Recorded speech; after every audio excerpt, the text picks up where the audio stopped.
Good evening, everyone. I call to order the February 16, 2023 Clackamas County Board of Commissioners business meeting.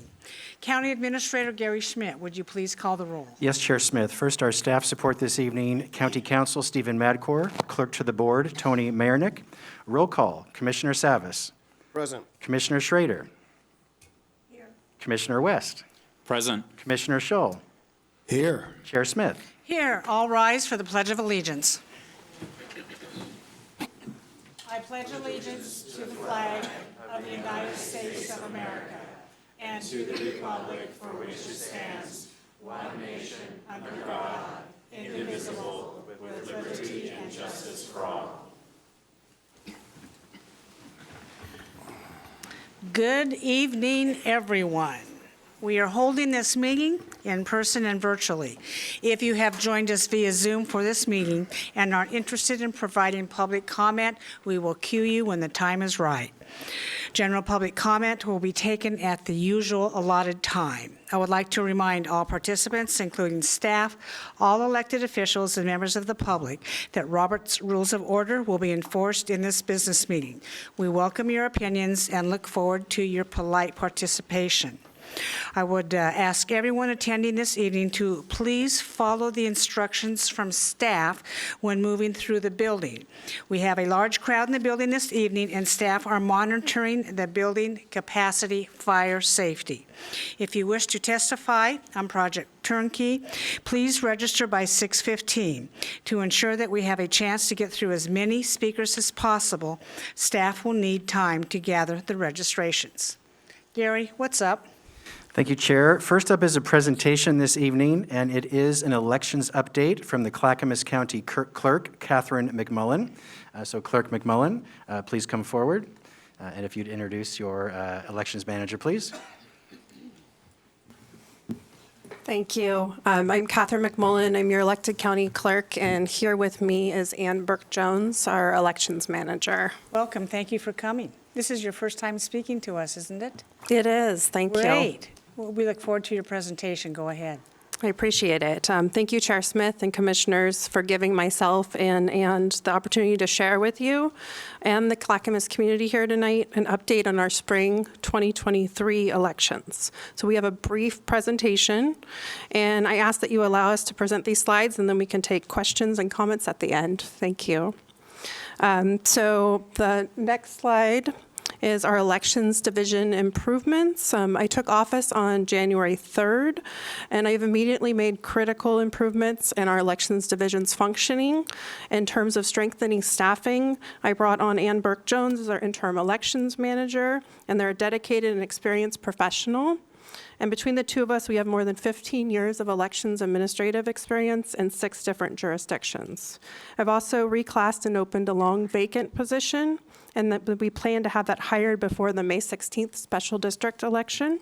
And we're putting an emphasis on training, professional development with all of our staff. In terms of project management, every election is a project. And we treat each election according to project management principles. Each election has a detailed planning calendar, predetermined constraints of scope, time, and budget, and a communication plan with voters and our other stakeholders, as well as specific deliverables and a timeline to completion. So we plan what we're going to do, we do it, we check that it's been done, and then we act on any changes that need to be made. The next item is quality control and security. So we've improved our quality control processes already at every step of the election, from ballot design, proofing, printing, and reporting and posting election results. We've submitted an updated security plan to the Secretary of State's office, and we're working with our County Information Security Office here in Technical Services, as well as working with cybersecurity and CISA, Homeland Securities, to beef up our election infrastructure and security to make sure that everything is in place for each and every election. Lastly, we're doing a technology and vendor review. So we're reviewing every step of our elections process, focused really on the bottlenecks and opportunities to improve technology in our processes, focusing on accuracy, transparency, and timeliness. We partner with a number of different vendors, and we want to make sure that we can accomplish this work. We hire temporary employees to printing and mailing ballots, and we're reviewing all of our vendor contracts, and we've actually moved forward on a request for proposal for ballot printing services, so we're working with finance on that. So if you go to the next slide, so for the March 14th special election, which we are already smack dab in the middle of doing, you might be familiar with this election. It is an election for the city of Westland for 2 city council positions. This was originally scheduled in November, but because of an error in ballot instructions, and you can see a sample ballot on the screen, the Secretary of State directed Clackamas County to conduct this election in March. And that way the ballot instructions are correct, and it says vote for 2 city councilors, and so voters can choose 2 city councilors. And we're having that election now because the directions were incorrect in November. The city of Westland has just over 20,000 voters, and they'll be billed the cost of the election, but we're trying to keep costs down so that we're a good financial steward of public dollars, no matter if they're city dollars or county dollars. We've been also working very closely with the city recorder there in Westland to make sure we're doing this one right. And if you want to talk a little bit about our process. Welcome. Please introduce yourself. Yeah, my name's Ann Burke-Jones. I'm the elections manager here at Clackamas County. Very happy to be here, Chair Smith and commissioners. So like Clerk McMullen said, we are conducting the March 14th special election currently. We've already issued ballots. We've had ballots returned from military and out-of-state voters already. Next week, we will be mailing ballots to the rest of the voters in the city of Westland. And really, our office is looking at this election as an opportunity to implement some of these new procedures and processes. We get a dry run kind of with a smaller election with lower volume, only 22,000 ballots, before our countywide election in May. So we have a really good opportunity to test these new procedures to make sure that staff understand what's expected and know that they have the support and resources to accomplish their job. So without repeating everything that Clerk McMullen said, I would stress that we are applying modern project management principles to each election. This includes providing election planning calendars to all of our staff so that they know what is coming, the deadlines, and we can provide those deliverables before those deadlines. We are not starting from scratch on this either. We are experienced election administrators. We also have the benefit that the internal county auditor reviewed our procedures 2 years ago during the special election in May 2021. And we've reviewed that report with the auditor recently. So we have already identified some of these opportunities for improvement to our ballot processing to eliminate bottlenecks so that we can be efficient and provide election results in a timely manner. We are also working with other external partners with the Secretary of State's office and other Oregon counties. We've met with Marion County, Multnomah County to learn best practices, to try to implement some of these best practices ahead of this next election. So we're really looking forward to this opportunity to demonstrate that Clackamas County can be a model of election excellence, and looking forward to showing that to the public. So, thank you. If you go to the next slide, please. So the next election that every voter in Clackamas County has is the May 16th special district election. And that's my favorite election because that's when we vote for all of our special districts. So school boards, water, fire, even Estacada has a cemetery district. And so community leaders can step up and run for office. I know a number of local politicians that how they got started was running for school board or for water board. So it's fantastic for me that we have this election. We have 136 open positions, and as of tonight, we have 45 candidates that have filed. So there's plenty of opportunities to serve. So of our, we have almost 311,000 registered voters, and every single voter is going to get a ballot. Our voter rolls are continuously updated as the voters move, as they register. or update their information. So very much where you live determines what's on your ballot. So make sure that you update your registration when you move. We are partnering with PGA, so Public Government Affairs, to develop communication and engagement plans for each and every election. And we've started on that engagement plan with press releases and social media. The March special election in Westland is overlapping a little bit with the May special district election, so we've had a press release of each. We've had some recent coverage in the Oregon City paper.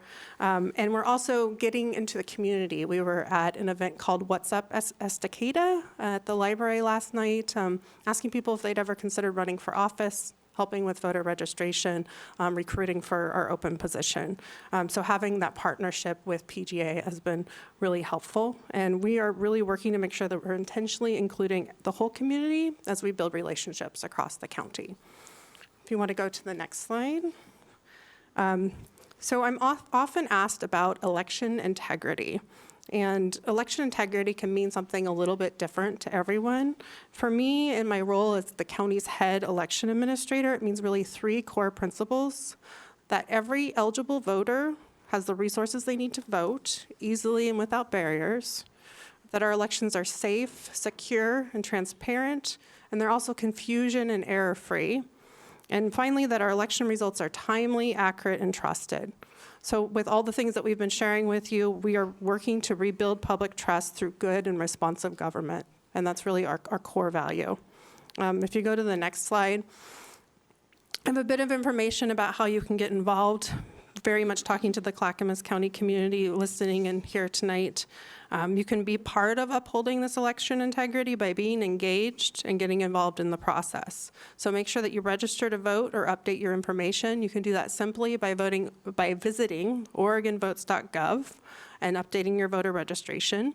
I encourage you to run for a local office if you've ever considered it. Our candidate filing for the May 16th special district election is open until March 16th at 5 p.m. So you can give us a call, come into our office. We'll walk you through the steps. Again, our office we're open to visitors. Please come visit, be an election observer, come and watch us do what we do, our job. We happily will give tours. I also ask that when you get information about elections or voting, that you ask yourself where this information is coming from. If it's something that you read on social media or something that you hear from family, that you ask if it's authoritative information. Really, your election official, the county clerk, the county, the Secretary of State is going to have the most accurate, authoritative information about how to vote, how elections are run, and then how you can be part of the process. And finally, please consider being a temporary election worker and getting that hands-on experience. We're hiring up to 80 election workers to help work on election night and the days before and after, and that's the way you can actually be directly involved in our local democracy. So we can help you with that application at our office as well. We are available for questions. I know you all, though, have a very packed agenda ahead of you. Well, thank you very much for that very concise report. Do commissioners have any questions for our newly elected elections chief? Yes, Commissioner West. Welcome. It's great to have you here. 3 of us in this room are on that ballot this last cycle. And I appreciate that you highlighted some things about like safety, security, and the confidence.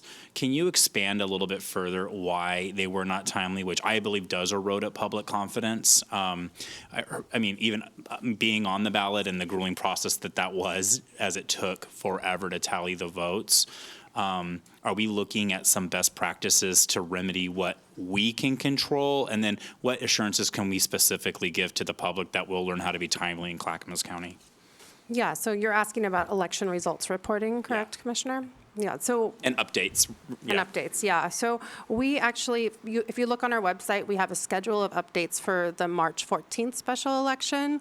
And so they're going to be updated at 8 o'clock after election night at 10:30 the next day, and then like the Monday after, and then as we have results until the election is certified 28 days later, which is April 10th. And so we will be we'll have that report available and those updates available at those times. And that's something that we do for each election.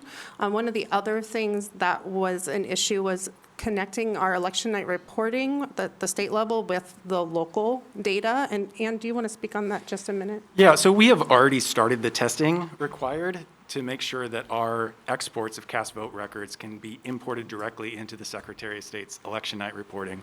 It is a process that takes several weeks to test and make sure that it is working the way it's designed to do. And so that's something we have already started with the Secretary of State's office. So I'm very confident that those uploads will be working and those results will be timely and expected and accurate. One more question. Are those cast vote records public information? We can provide cast vote records. We do sometimes have to redact information to protect the voters' privacy and confidentiality. So if our citizens want cast vote records, they should readily, with appropriate redaction, be readily available to those individuals? Yes, folks can make a public records request, and we receive those and we respond to those appropriately. Has there been a history of those records not being provided when requested in Clackamas County? Not that I know of. Okay. Thank you. Commissioner Scholl. Yes, thank you, Clerk McMullen, for that briefing. It's very informative. And thank you for your service to the people of Clackamas County in upholding the trust and confidence in our elections processes. There's few things in government that are more critical than our elections. And I look forward to stopping in and saying hi to you at your office in the near future. Thank you again. Any other comments? Commissioner Savas? Yeah, just a question. I know that the change in the law that allowed ballots to be postmarked versus delivered changed, and I know that, will there be, elections going forward, will there be adequate staffing and protocols to make sure to make sure that all those boxes are locked at 8 o'clock, which means a person at each of those boxes? Yes, that actually means 2 people at each of those boxes. When we close our 25 official ballot drop sites, we have 2 election workers from 2 different parties that secure those boxes and close them at 8 o'clock. And so that's one of the reasons why we are recruiting temporary election workers, because that's 50 election workers right there. But yeah, we'll make sure the boxes are closed on time and that we have the correct staffing to then process election night ballots, but then also valid voted ballots received after Election Day that were postmarked on or before Election Day. I know between COVID and a number of other reasons, a lot of our volunteers have not showing up to volunteer any longer, so I know it's hard to recruit people. So all I would ask is that make sure we have, and you can ask us or the administrator, whoever, to make sure if there is a shortage of people to lock those boxes at 8 o'clock, that we'll find a way. And I don't know if that needed to be deputized. I don't know what whatever the qualifications are to be present at the box, but I want to make sure that we do that accurately, because people are watching those boxes and concerned about it. I think it's a valid concern. Yeah, I agree with you, and we'll know well ahead of time if we have any staffing issues and be able to address them. Great, thank you. Any other comments? Seeing none, I want to thank you for coming forward with this concise report, and we look forward to the election in March. Thank you very much.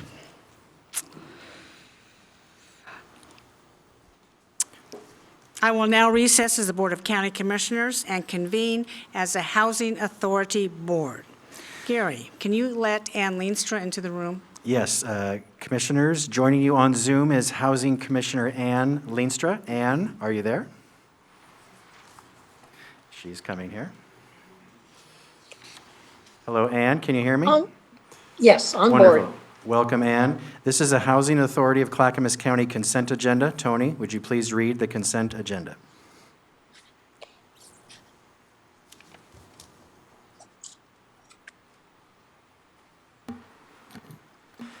Housing Authority Consent Agenda, 1 item, approval of a construction contract with Nomarco Incorporated for the Housing Authority of Clackamas County wide flatwork project. Total contract value is $328,000 for 120 days. Funding is through U.S. Department of Housing and Urban Development Capital Grant Funds. No county general funds are involved. Thank you, Tony. Does any commissioner wish to remove anything from the consent agenda? See none, I will entertain a motion. I move for approval of the Housing Authority consent agenda. Second. Commissioner Scholl has moved for approval of the Housing Authority consent agenda, and Commissioner Schrader has seconded that motion. Any further discussion? Seeing none, Tony, please take the poll. Commissioner Leenstra. Aye. Commissioner West. Aye. Commissioner Schrader. Aye. Commissioner Scholl. Aye. Commissioner Savas. Aye. Chair Smith. Aye, motion passes 6-0. Thank you very much, Ann, for coming on board with this. I will now adjourn as the Housing Authority Board and reconvene as a Board of County Commissioners. Gary, what's up next? Next is a public hearing, a first reading of an ordinance amending Clackamas County Code, Chapter 6.03, Emergency Regulations, and declaring an emergency. No fiscal impact, no county general funds are involved. Stephen Madcourt, County Counsel, will present. Thank you, Gary. Good evening, Commissioners. We are here for the first reading of an ordinance which is amending the county code. There will be 2 readings if the board decides to go further with it tonight. We propose amending the county code, Chapter 6.03, to essentially repeal language that was included in the code last August. Last August, the board expanded the definition of emergency to include malfeasance in office, willful or wanton neglect of duty by a county public official, or failure to meet statutory and regulatory requirements, and a few other housekeeping changes. What we're proposing is that you repeal that language and you have the code revert to the format and the form it was in prior to that time and has been since at least 2000. There is one provision we included last August that we're recommending you include. It's what's called a severability clause. It means that if a court were to find any section of that 603 unlawful in substance or in adoption, if it strikes that, it doesn't affect the entire chapter, just the stricken language. So it's a typical inclusion in a lot of code provisions. It's a severability clause. We recommend you keep that language in there and move forward to a second reading with the repeal language. Okay, If go you ahead. have any questions, I'm here to answer it for you. And if you went forward with it tonight, it would be a second reading, and that has to be 13 days apart, and that is going to be on March 2nd. March 2nd, thank you. Yes. Commissioner Savas, do you have a question? 13 days minimum or 13 or more days? No less than 13 days. Okay. So just point of clarification. Thank you. Thank you very much. I will now open the public hearing on the ordinance amending Chapter 6.03 Emergency Regulations. We will take comment on Project Turnkey at the appropriate time and regular public comment at the end of the meeting as we normally do. But for right now, we will take public comment on this emergency ordinance only. I have 2 people that have signed up. Les Poole, you're first. Please come forward, state your name, your area of residence, and you will have 1 minute. Since there's so many people in the room, we're just going to have to cut down on the amount of time. Thank you very much. Yeah, Les Poole, I live here in the county. I was involved early on with the hearing and opposed the approval of the language that is now subject to repeal. And to cut to the chase, it would have given the board authority over departments if they declared an emergency, but really I believe it was overstepping the authority of the board, and I agreed at the time with the sheriff's office and with them now that the board, and not everyone that's here at the time it was involved, but the bottom line is enough of the board chose to vote for something that they shouldn't have, so I'm glad it's being corrected, and thank you. Thank you. Up next, Shirley. I don't have your last name, but I believe I know you. Yes. Please come forward, state your name, your area of residence, and you have 1 minute. Good evening, Commissioners and staff. I would ask that you give me at least 2. Shirley, we're going to have everybody I say 1 minute. understand. I've and we're just driven gonna, 1 hour sweetie, to get here, so I I would... know, everybody has spent 1 hour. We have people in overflow, just so you know, on the 3rd floor. Gary, how many people are in that room? 120. 120 are in that room. On the 1st floor, there's a bunch, and I understand there are people in the car waiting to come in. This emergency regulation, you're going to agree with or vote on it today, so you will have 1 minute. Thank you very much. My name is Shirley Morgan from Welch's. First, I'd like to say welcome to Commissioner West and to the commission, and congratulate Commissioner Savas for coming back. I opposed Emergency Regulations Ordinance 603 because it is unlawful and it misrepresents the intention of the Emergency State Law, Chapter 401. It crafted a threatening and contentious procedure and has created the potential for a lawsuit.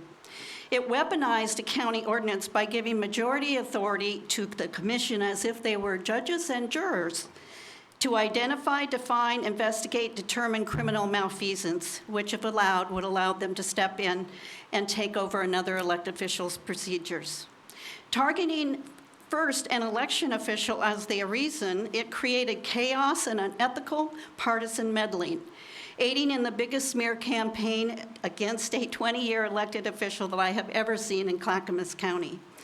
This undermines public faith. Thank you very much, Shirley. Appreciate you coming forward. That is the end of my list. Tony, do we have anybody on Zoom? Chair Smith, at this time, I do not have anyone registered on Zoom who would like to speak.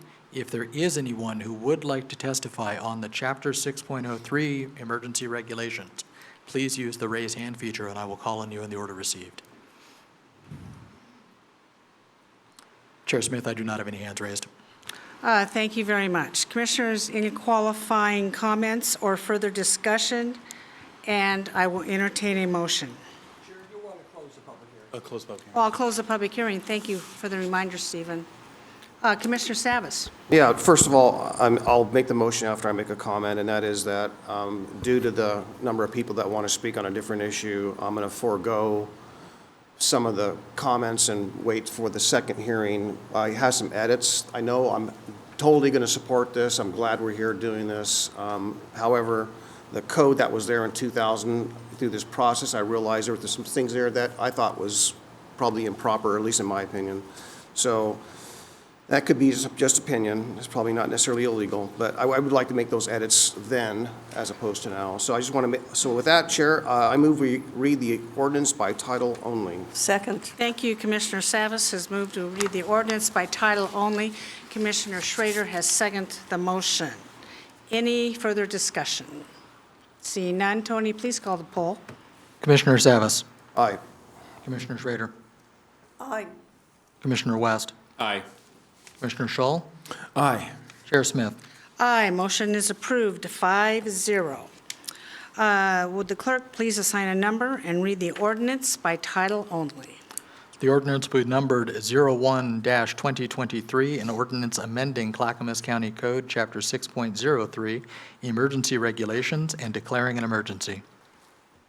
Any further discussions? Do commissioners have any proposed changes or amendments to the draft? We discussed that already. We'll take them up at the next meeting. The second reading of this ordinance will be Thursday, March 2nd, 2023, at the board's regularly scheduled business meeting at 10 a.m. Gary, what's up next? Next is a public and board discussion item, approval of a first addendum to the purchase and sale agreement with YKC Hospitality for a property generally known as the Quality Inn located at 9717 Southeast Sunnyside Road in Clackamas. The addendum value is $205,090. Total agreement value is increased to $15,205,090. Funding is through a combination of local and state sources, including the state's Project Turnkey 2.0 program. No county general funds are involved. The second item related is approval of a board order approving the purchase of the Quality Inn property and delegating signature authority to the chair and county administrator to execute all documents reasonably necessary to complete the closing of the purchase of the property. The process tonight, Chair, is staff will give a quick presentation on both items, and then you'll have public discussion and then board discussion. So we have Adam Brown, the Deputy Director of Health, Housing, and Human Services, and Vahid Brown, the Housing Services Manager at Clackamas County. Go ahead, please, gentlemen. Thank Good you. evening, Chair, Commissioners. Adam Brown, Deputy Director, Health, Housing, and Human Services. And I'm Vahid Brown, the Housing Services Manager at Health, Housing, and Human Services. Good evening. So we're here this evening seeking your approval of the first addendum to the purchase and sale agreement with YKC Hospitality for the purchase of the Quality Inn. This is a big night for Clackamas County, both as an institution and as a community. Your approval tonight will represent a historic investment in critical transitional housing infrastructure and give us a valuable resource to keep our whole community safe, healthy, and secure. It will help us to get people off the streets and into safe, stable, and secure housing where they can access the supportive services that they need to recover, establish community around that recovery, build self-sufficiency, and move on to a permanent home. It will help us to address the compassionate concerns we have heard and share about drug abuse and addiction, unmet behavioral health needs, and public safety, the livability of our streets and neighborhoods, and the vitality and prosperity of our local businesses. This is also a good chance to maintain and build the public's trust through good government. Making a strategic investment like this, particularly in the context of the funding we have available, which is restricted for exactly this purpose, provides cost savings over renting rooms at the market rate in the community. The building size gives us efficiencies in delivering the supportive services that we'll offer. And ownership gives the county more control over how the site is managed and will allow us to work hand in hand with stakeholders in the surrounding area. To that point, the engagement with those partners is not done. It's really just getting started. Before we get into the substance of the addendum, we're going to talk about the 2-year process of getting here.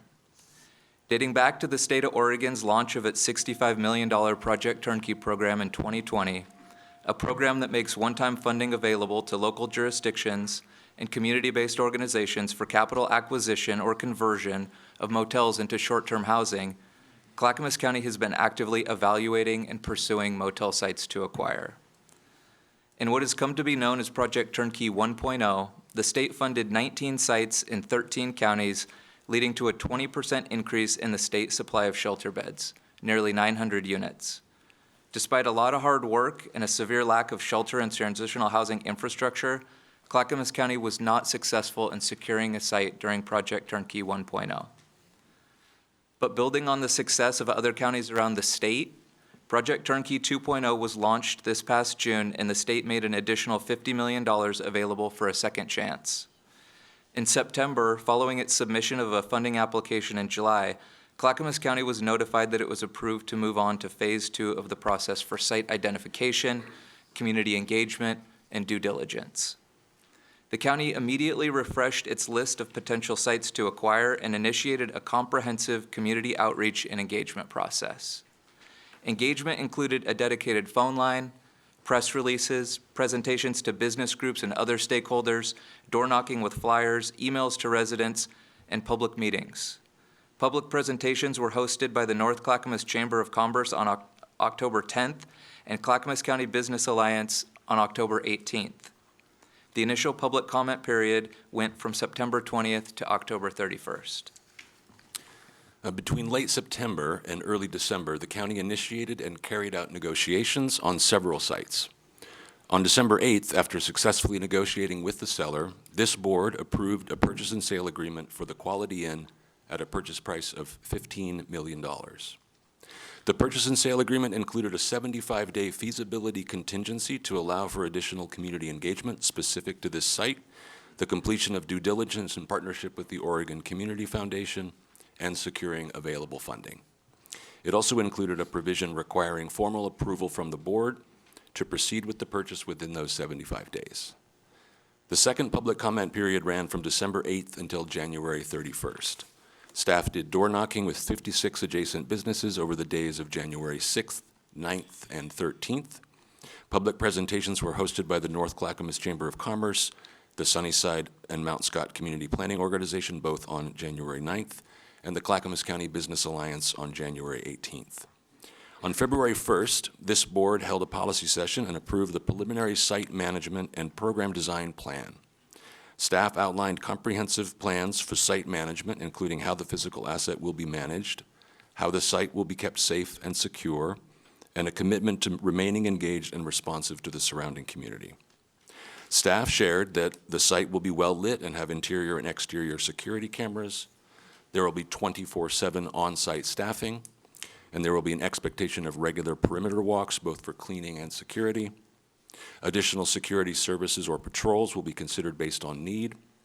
Drugs and alcohol will not be allowed. Weapons will not be allowed. Participants will be required to sign a program participation agreement accepting the terms of being in the program. And the county will develop a good neighbor agreement to establish a pathway for initiating and maintaining open, transparent, and proactive communication with stakeholders in the area. Staff also outlined the transitional housing program design, including how services will be delivered, how participants will be assessed and access the program, and the robust array of supportive services that will be provided to program participants. Walk-up services will not be offered. People will access the site through the county's coordinated housing access system, and they will be assessed for their specific needs and if this site provides the type of services that they need. It will not be suitable for everyone, and that's okay. Our job is to screen people based on the likelihood of success in this setting and usher others to more suitable resources. When people do walk up, the service provider can connect them to other more immediate resources within our system of care. Supportive services offered to participants will include intensive case management, behavioral and physical health services, substance use services, peer support, housing navigation, self-sufficiency resources like financial education and jobs training, and other services. We know a program design like this works because the county has been operating a similar model at leased hotels for the past 2 years. That program has assisted over 100 households, 100 highly vulnerable households move from the streets to permanent supportive housing. That program has also provided the county with a wealth of valuable know-how in what it takes to make a program like this successful, not just for the people it directly serves, but for the surrounding community as a whole. We learned through operating that program, for example, how important our ongoing close partnerships with the district attorney's office and the sheriff's office are to maintaining public safety and a high level of responsiveness to community concerns. We also learned just how vulnerable are many of the people that program serves and is serving, underscoring the need and our commitment to provide robust on-site services to address the physical and behavioral health needs of our participants in transitional housing. These lessons learned are part of why we are confident that we can operate this site successfully and to the benefit of the community as a whole. The week of February 6th, staff and the Oregon Community Foundation completed due diligence and reported their findings to the board. There were no findings in the title report, zoning review, Phase 1 environmental report, or ALTA survey to impede acquisition. The property's appraisal value is $15 million. The physical inspection indicates that the property is in very, very good condition with no immediate significant repair items and only a small number of long-term asset preservation items to plan for. We will talk more about repairs here in just a minute. The completion of due diligence concluded Phase 2 of the project turnkey process. This week, the Oregon Community Foundation approved an award to Clackamas County of $8 million. And all of this brings us to why we're here today, seeking your approval of the addendum to the purchase and sale agreement. The addendum resolves two key elements, waiver of contingencies and necessary repairs, that clear the way for the county proceeding to closing on the sale of the Quality Inn. Immediately upon execution of this addendum, the county waives its feasibility and financing contingencies. The earnest money deposited in escrow will become immediately non-refundable with the exception of default by the seller. With regard to repairs, the county has negotiated the completion of work that was identified in the property inspection report. Some items will be completed by the seller at no cost to the county, and others will be completed by the owner but paid for by the county. The county has chosen to pay for certain repairs totaling just over $200,000 because they will preserve the physical asset and/or limit potential impacts to operations as we put the site into use. This change brings the total purchase price to $15.2 million.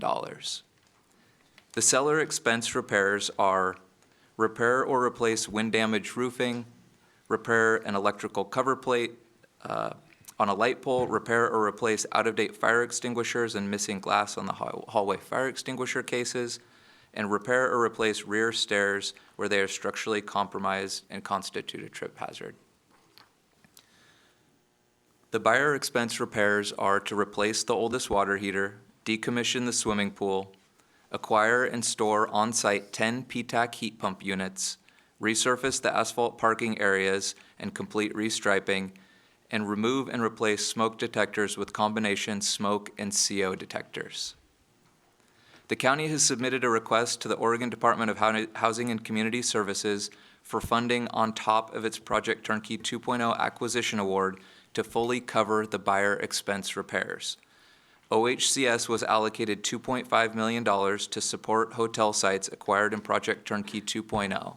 Specifically, these one-time funds are available to support shelter facility operations, shelter operations and maintenance, and rehabilitation, renovation, or conversion. Awardees are eligible for up to $250,000 each, and spending must occur by June 30th. The county expects to receive these funds to fully cover the buyer expense repairs. And with that, we're happy to answer questions or support the discussion in any way we can. Thank you very much for your presentation. We have a lot of people here tonight, in just case you didn't notice. And what we're going to do is, gentlemen, I'll just have you stand down for now. Thank you for your presentation. A few notes before we begin. During the night, if we go very long, we just may take a comfort break. The restrooms are down the hall to the right if anybody needs to take a moment. I'm sure we're going to hear many questions tonight. Please know that staff will be tracking the questions and will respond after we finish with public testimony. We will not use this time for Q&A. We want to keep things moving and make sure you are all heard tonight. After testimony, we will begin board discussion. Commissioners, please hold your questions until then. Tony, I'm going to have you start with a really short PowerPoint presentation.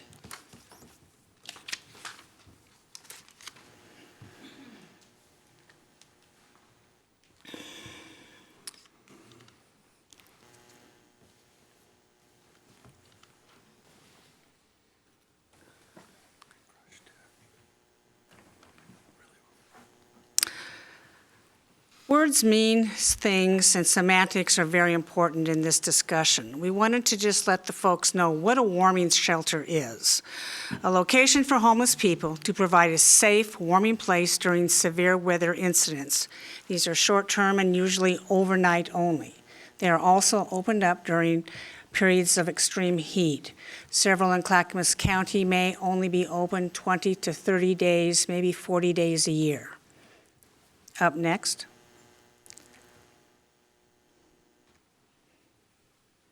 A homeless shelter is a supervised shelter that is designed to provide temporary living accommodations to individuals who do not have a fixed residence. These hours are limited, usually open in the evenings, and residents must leave during daylight hours. Services are limited. We do not own any homeless shelters in Clackamas County, and as far as I know, we will not own a homeless shelter in Clackamas County. We have 2 locations where people who are suffering from domestic violence can go to. Transitional housing, Tony, thank you. A short-term, completely supervised housing facility.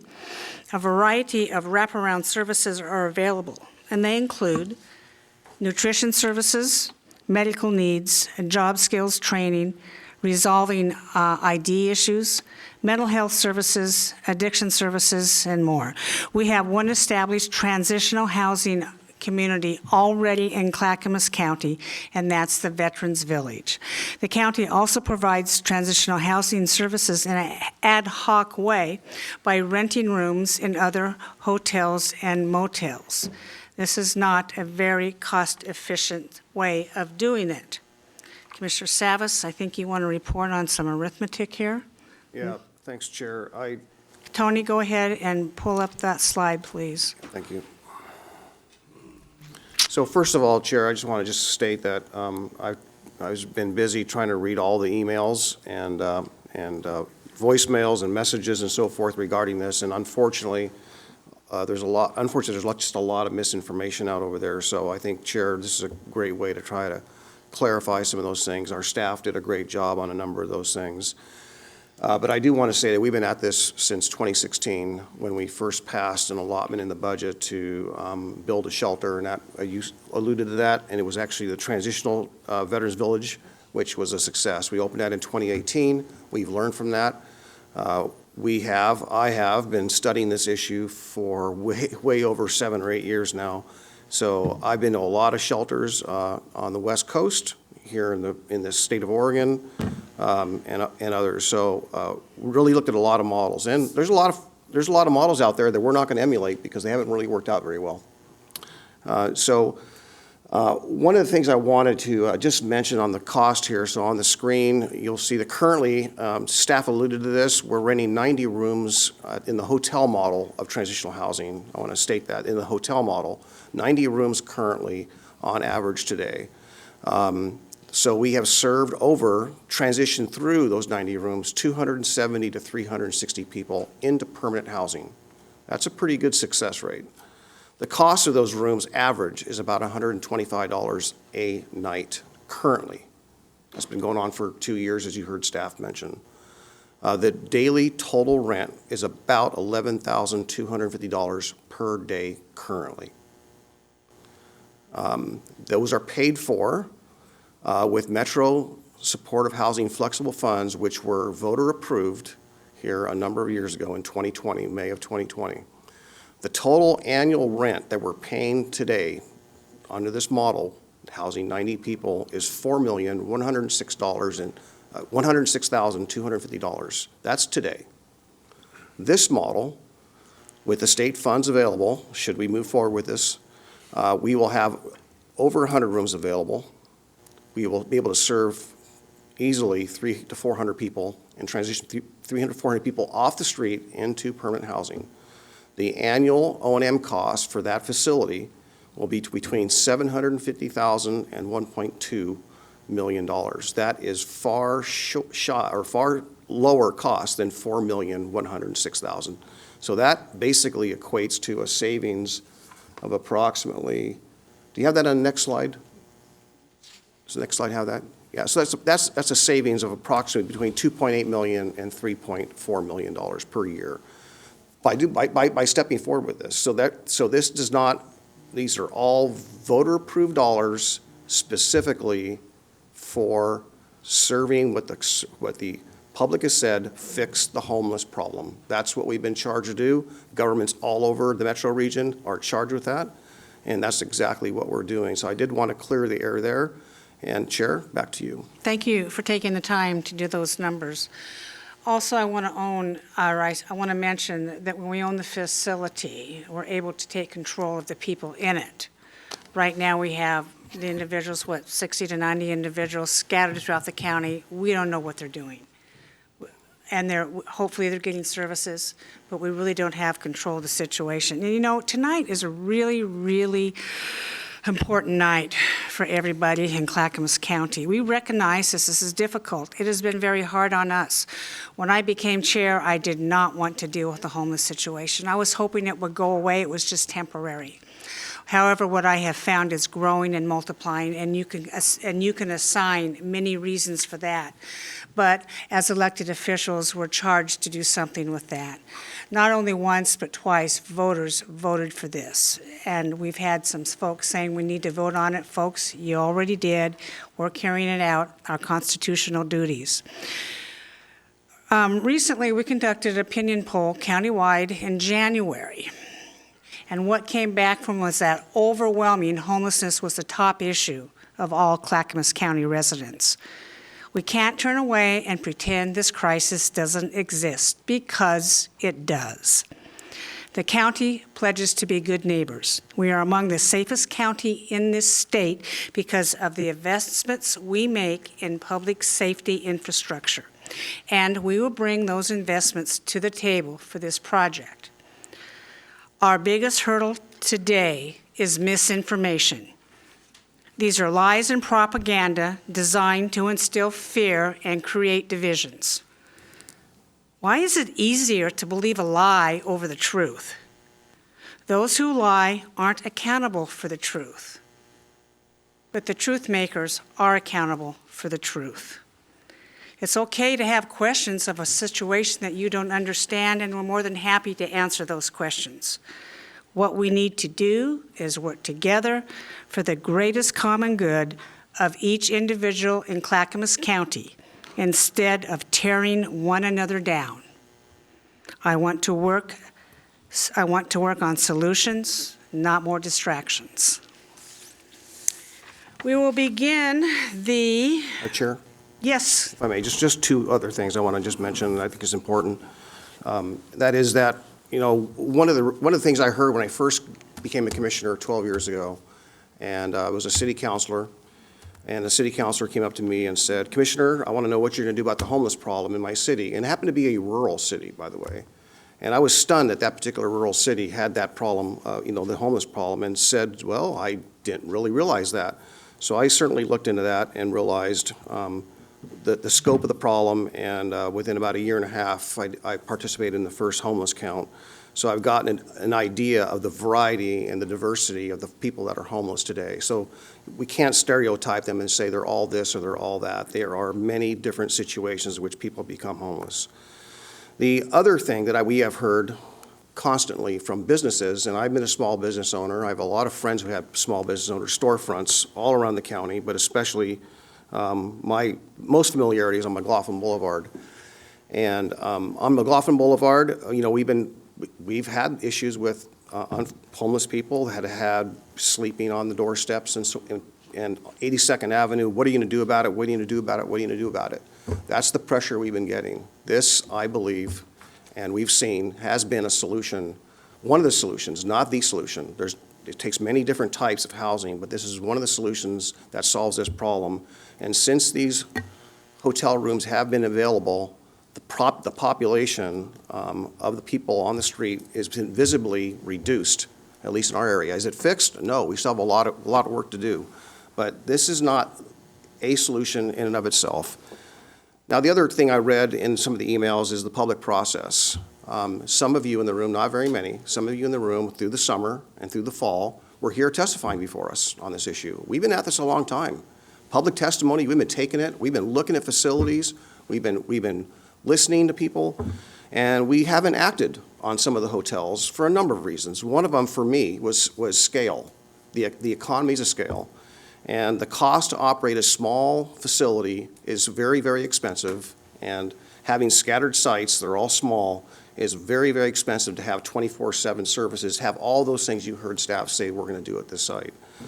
Having it all in one place saves money, and frankly, it gives that assurity that we can manage this site even more so. And the fact that we own it, we'll be able to do a far better job. Thank but you, I did Commissioner. want to clarify that the public process has been going on for months.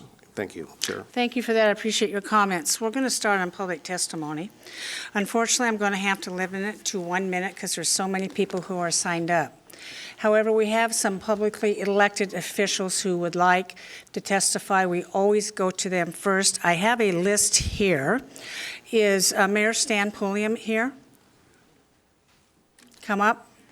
And we're going to do two at a time. Is Mayor Tom Ellis in the room?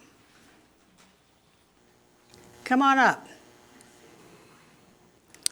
Go ahead, Mayor Pulliam. Introduce yourself, your area of residence, and you have 1 minute. Thank you, Stan Pulliam, Mayor of the City of Sandy. Not here as mayor as much as I'm here. We haven't taken a vote as a council, but I'm here as a member of Main Street, at Heart of Main Street, a group of business owners that started fighting for their businesses in the middle of the pandemic. I'm here to tell you that these businesses, especially a lot of the folks behind me, they're still fighting for their businesses. And just as they get on their feet, they have their commissioners putting a homeless facility right in the heart of their businesses. Now, we talk a lot about the numbers. Thank you for explaining all of that to us. I hope we spend the rest of the evening actually listening. But as you go through the numbers, only 2 commissioners up here have asked the numbers about the financial impact on their businesses. Those commissioners have come out and said they're a no. They're a no. Commissioner Smith, Chair Smith, when you got elected, you said that you're going to stand up for these businesses. You're sitting in that chair for a big reason because of your leadership during the pandemic. These folks still need that leadership. Don't turn your back on them now. Thank you very much. Mayor Ellis, you're up. Please introduce yourself. Thank you, Chair. Mayor Tom Ellis, City of Happy Valley. Thank you for having me. As I've told most of you somewhere along the line that I'm not opposed to Project Turnkey. However, I am opposed to the location that you have selected. This is a high-density business district, and as we all know, brick and mortar businesses are struggling right now after the pandemic. We have already lost a tenant in that area because of this. This will put these businesses at risk, and that is not acceptable. For those of you that vote to move forward, you will be telling every business in Clackamas County and every business thinking about relocating to Clackamas County that you don't care about them. That's what you're telling them. I urge a no vote on this. Let's find a better location. Thank you. Does this look like broad consensus? Up next, we have 2 more elected officials in the room, Mayor Beatty and Rebecca Stavendord. Come on up. Gary, do we have a list? Yes, so Tony is welcome. If you'd like Tony to read it, he can, or we can give it to you. Yeah, you can read it. Okay, thank you. And then what we'll do after this, we'll call people up 2 at a time, and that will save time. Mayor Beatty, welcome. You're up first. Okay, you said 1 minute? Yes, ma'am. Okay, I will try and keep it short. I have written to you, our council did vote. Our council sent you a letter previously in support of this purchase. I think it's actually important for the businesses of Clackamas County. We have businesses in Milwaukee, we have police officers in Milwaukee, we have social service agencies in Milwaukee who need this facility to put things in, to put people in, sorry. It's a tool that our law enforcement needs, that our social services need. It's going to be more and more needed. We know that rents are going up, evictions are going up, and if Portland starts actually moving forward on sort of large encampments, we can expect to see more homeless people dispersing out of Portland. So I think we don't have time to delay. It's really urgent at this juncture. And I just want to take on the question of Happy Valley. Sorry, 1 minute. I have to be consistent. Well, I'll just say in Milwaukee, we have the largest housing. Thank you. Ladies and gentlemen, we have been very respectful to you. I expect everyone in the room to be respectful of the speakers, whether you agree with them or not, and we'll get along just fine. Rebecca, please introduce yourself, your position, and your area of residence. Thank you. Good evening, Commissioners. My name is Rebecca Stavendord. I'm a city councilor in the city of Milwaukee, and I'm also a mom, and I work in the public sector. Like everyone in the room, I'm probably trying to cram a few minutes more into 1 minute right now, so I'm just going to give you the Cliff's Notes version. The bottom line for me is that the Project Turnkey funds will be spent in Oregon. And as a resident, a taxpayer, and a local elected official, I urge you to invest those in Clackamas County. This is money that will go elsewhere, and we have an opportunity to provide much-needed resources here in Clackamas County for residents who are already living unsheltered.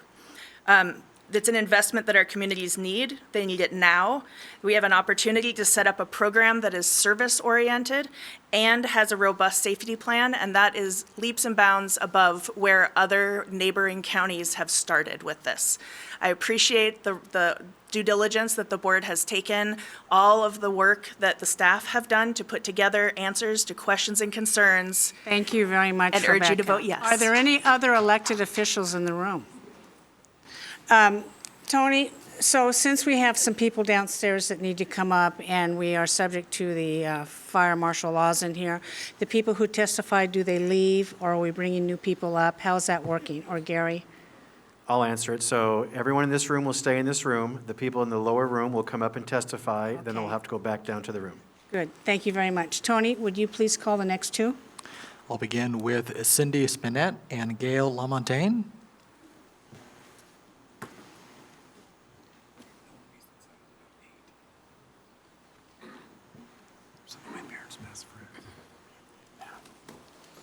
Would there be a problem with me giving her my minute? No, yes, there is. Each person gets 1 minute. Thank you very much. And Debbie Frassetto's going to give me her minute as well, so I'll do my 3 Ladies minutes. and gentlemen, you each get 1 minute. We're not going to stack up. 1 minute, please go ahead. Okay, my name's Cindy Spinett. I live in Clackamas County. I'd like to bring some clarity to homelessness. A homeless person is a person or persons without a home and therefore living on the streets. However, there are different categories of homelessness. 1, people who have lost their jobs or elderly who can no longer afford their rent. Veterans. 2, drug addicts. The mentally ill. 4, sex offenders. Placing all 3 categories of homeless persons, drug addicts, mentally ill, sex offenders, people who have come on hard times together in one facility only enables the drug addicts, ignores the real need for mental health care for the mentally ill, and puts the others in harm's way. You may even have a family with small children living next to drug addict, mentally ill persons, or sex offenders. Are you going to drug test them before and during their stay? What about background checks for sex offenders? I'd like to know your specific plan for this homeless Quality Inn hotel. Is it a detox rehab center for homeless? Is there a timeline? Thank you very much. Up next, please introduce yourself. Read this.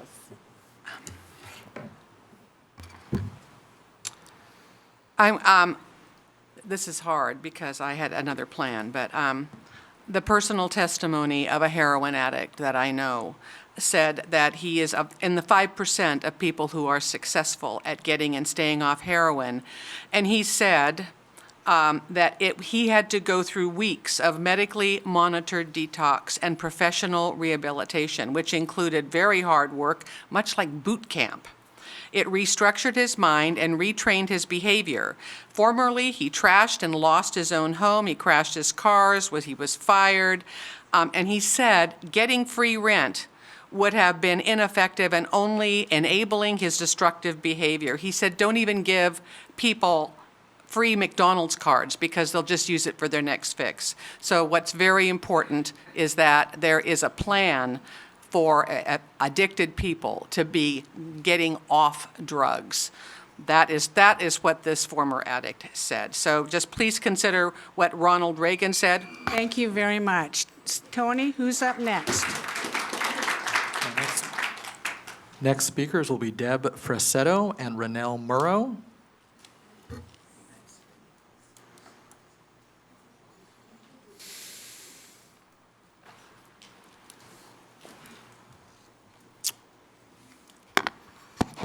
Ready, I guess.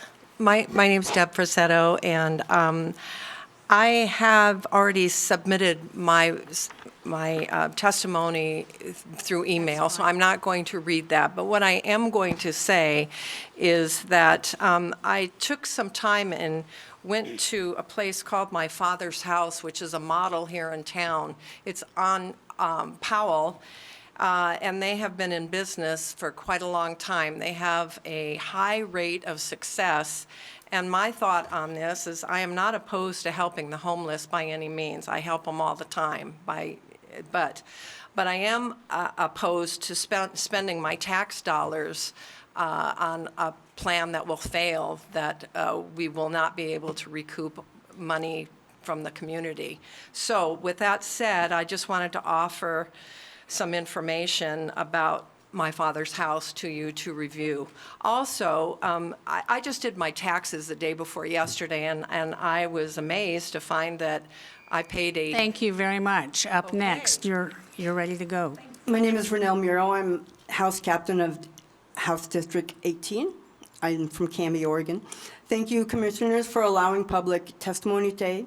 There are reports that Transitional housing in Portland has not proven to be effective, that most occupants are males between the ages of 20 and 50. 70% of occupants end up back on the streets. Happy Valley has a relatively small homeless population. Why not serve areas in Clackamas that have more homeless? Similar projects in Portland have failed. At what cost to taxpayers in Clackamas? The dollar amounts presented by Commissioner Scholl are huge. Alternative housing methods need to be pursued more in depth before the possible purchase of this money pit. Why can't the county test alternative housing on property it already owns and not in the heart of Clackamas shopping, dining, and entertainment? Your plan to house mothers and children with single males, drug addicts, and sex offenders, even on separate floors, is alarming, unsafe, and unconscionable. The focus for Clackamas County must be on accountability. Thank you very much. Thank you so much. Tony, please call the next two people. I will continue with Les Poole and Elvis Clark.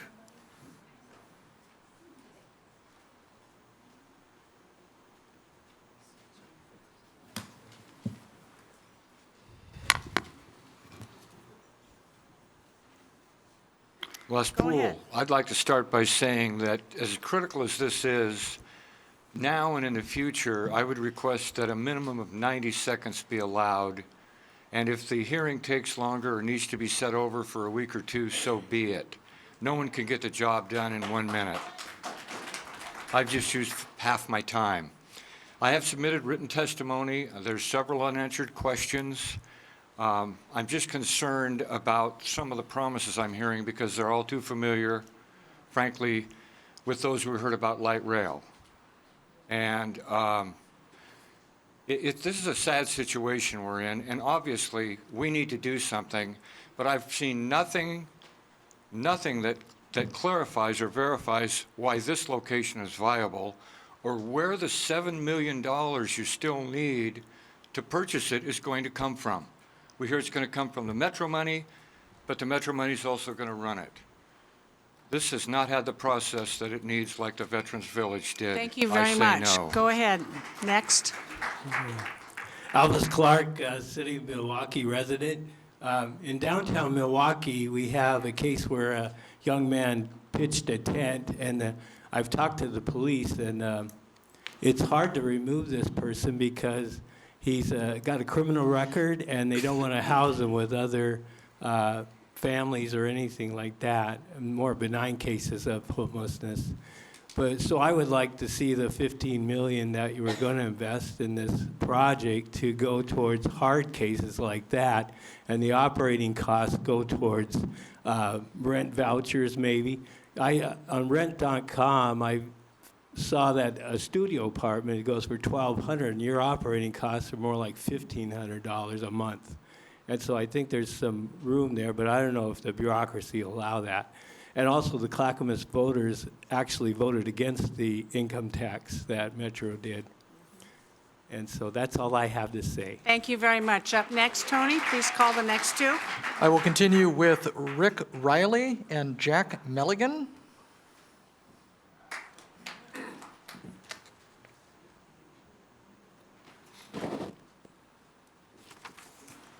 Go ahead, whoever wants to go first. Rick Riley, Chair of the Clackamas County Republican Party. This is the first time I've been in these chambers as the Chair of the Clackamas County Republican Party, and I feel it's necessary to state that as a we the people government, it's our duty to establish policy, discuss business, and bring forth decisions on matters facing this county, our county. We live in a time when, unfortunately, the vast amount of our population has very little faith in their elected representatives. That's because they know the vote you carried coming in, and no matter what they say, nothing is going to change it. So I'm actually addressing the people that will be addressing the turnkey project, that people will be heard, and if the majority of the people feel the project should be halted for any reason, that as our representatives, you will halt the project. Members of the Clackamas County Republican Party are not here singularly anymore. We are here as a party, the party that will keep our conservative representatives in office if you do the job you were elected to do, which is represent the people who help pay the freight for everything this county does. Up next, thank you very much. Jack Milligan, 35-year resident of Clackamas County. I understand the purchase price for the turnkey is not coming from our general fund, but what about all the annual costs of running an operation like this. There's one category specifically of expense I'm really interested in and curious about. I know this county pays millions of dollars in settlements each year, and it's a budget buster. What are your projected reserves going to be for all of the costs of litigation and settlements that will most assuredly plague us as we deal with future claims from adjacent property owners and impacted business owners? Then there will be the personal injury lawsuits and settlements brought by our homeless clientele. Many homeless don't use facilities like these for fear for their safety and their pets' safety. In other facilities, assaults, batteries, rapes, and other crimes have been committed. How many millions per year are we reserving for these costs? I urge a no vote until this is answered. Thank you. Tony, who's up next? Next up, I have Dennis Curtis and Richard Leroy.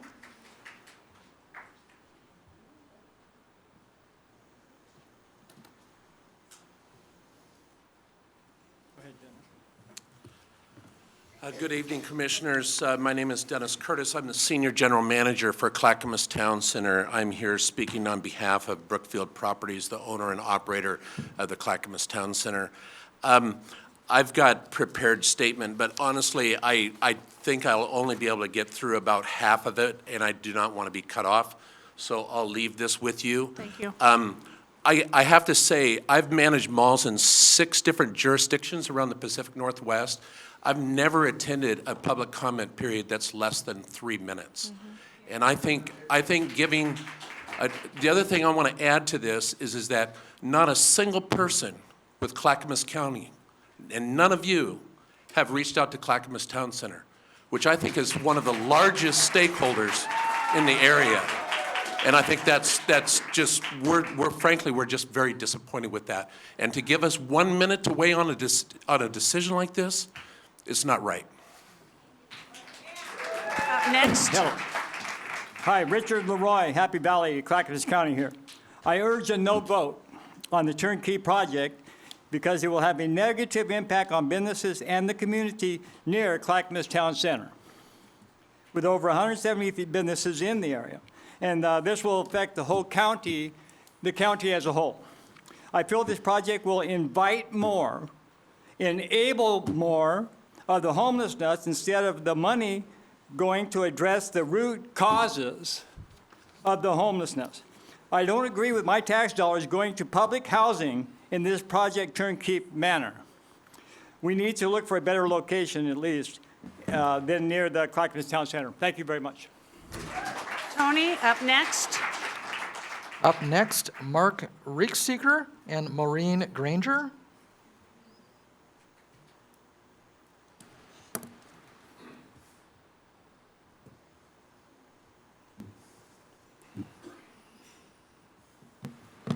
Hello, Dr. Mark Riekseeker, live in Oregon City.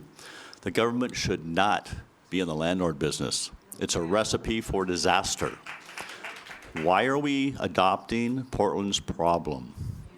If you build it, they will come, along with all the problems. As we just heard about the Clackamas Town Center, you're going to see increased vandalism and shoplifting. I suggest you build it right next door, across the street, in the vacant lot, so that you can witness the impact of your decision. As your constituent, I vote no. Most of the people in this room vote no. Most of the people in the overflow room vote no. The people that couldn't get in here vote no. I suggest you vote no. Thank you. Up next. My name is Maureen Granger, and concerned citizen. I tell you that we have not heard of this issue, although people say we have. We have 1,800 petition signers that are all saying no to the location, no to the location. The reason why no to the location, the participants do not need Metro. They don't need the Max. They don't need shopping. They don't need all of these things that would be granted to them if they are in the Happy Valley area. The business people behind the Quality Inn are against this situation. Most of the people are against the business owners. They are against this project because they don't want the risk. We are not in a trial period. We don't want a pilot period for this Thank you very much project. for coming forward. Tony, who's up next? Next up, Julie Olson and Lisbeth Hale.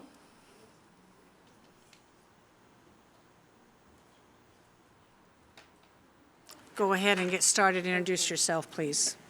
Thank you. I've been a resident of Milwaukee for 31 years, a small business owner, and I remember the day that the sad decision our unfortunate leaders chose to make public property a place for people to live.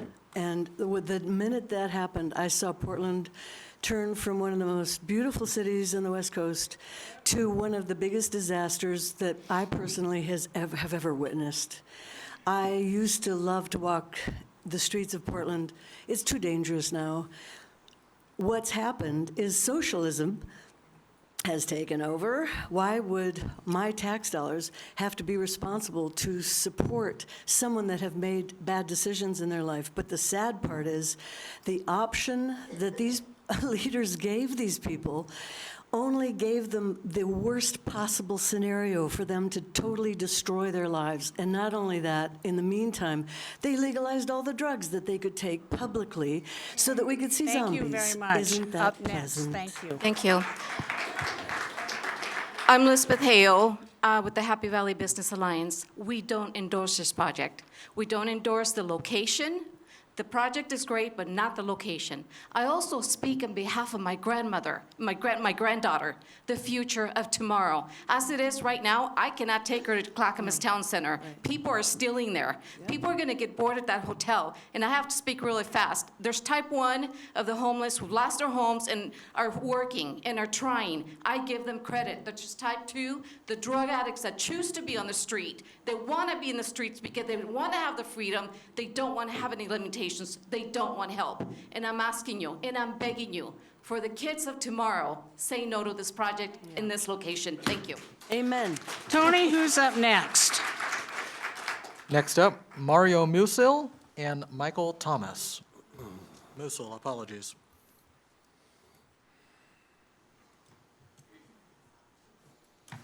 Please introduce yourself. You have one. Good evening, Commissioners. Mario Musil from Happy Valley. I have sent you all the email of our petition. We have 1,892 people that have voted no against this project. I want to address Mr. Savas's math. It didn't include the running costs for the wraparound services. We learned at the Happy Valley meeting last week that there was an additional couple $1 million on top of the $750,000 and to $1.25 million that wasn't included in your slide. There is a similar project in California. They call it Project Home Key that we've learned about. The state's homeless problems persist there despite the billions of dollars that they have spent. Worse, in LA, San Francisco, and rest of the Bay Area, Project Home Key is costly and rife with abuse and inefficiencies.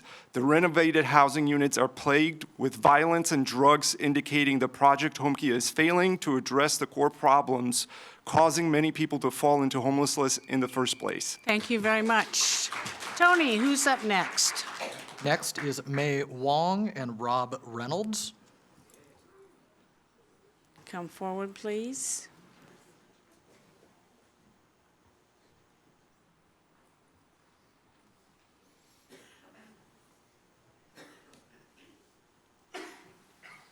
Go ahead, sir, you can begin. Please introduce yourself.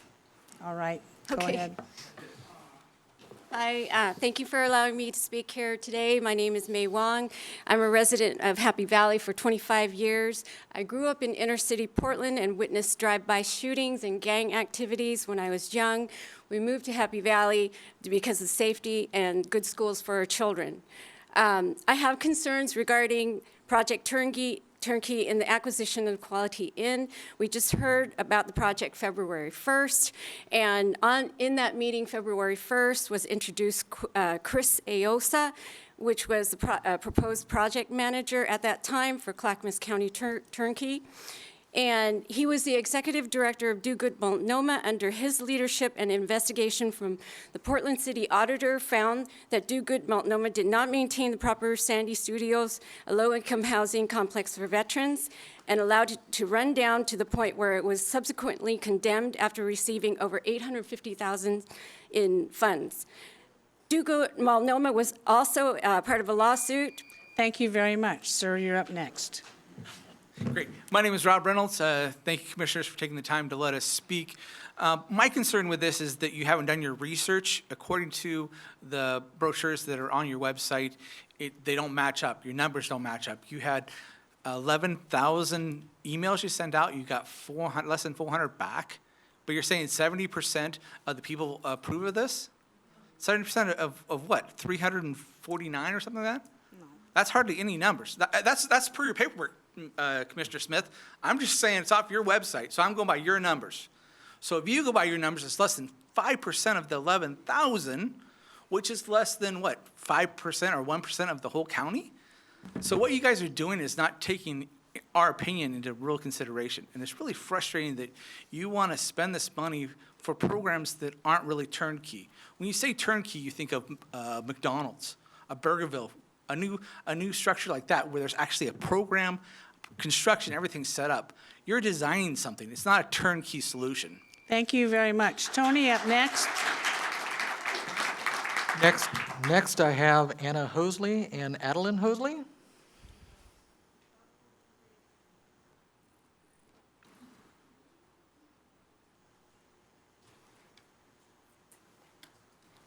Who wants to go first? I'll go first. Thank you very much.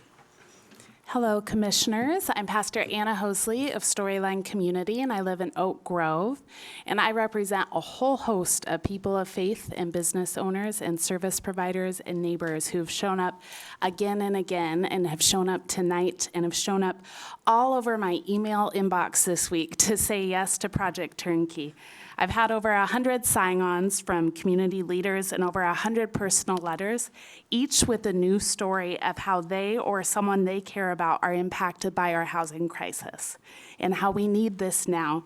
We will lose this opportunity if we wait any longer to move forward, and we cannot afford to lose it.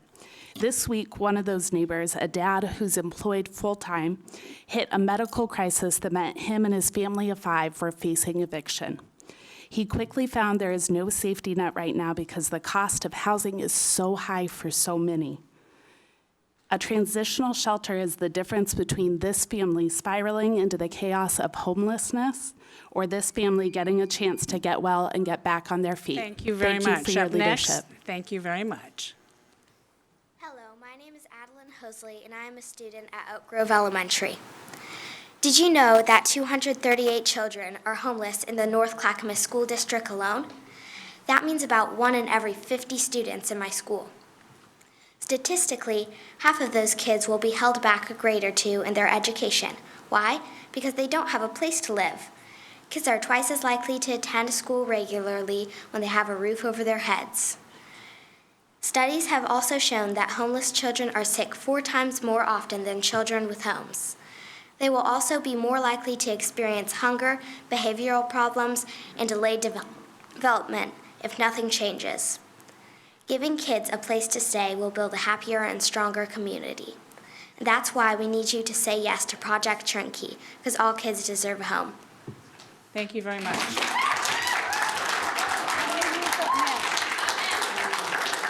Next up, Des Valdez and Story Long.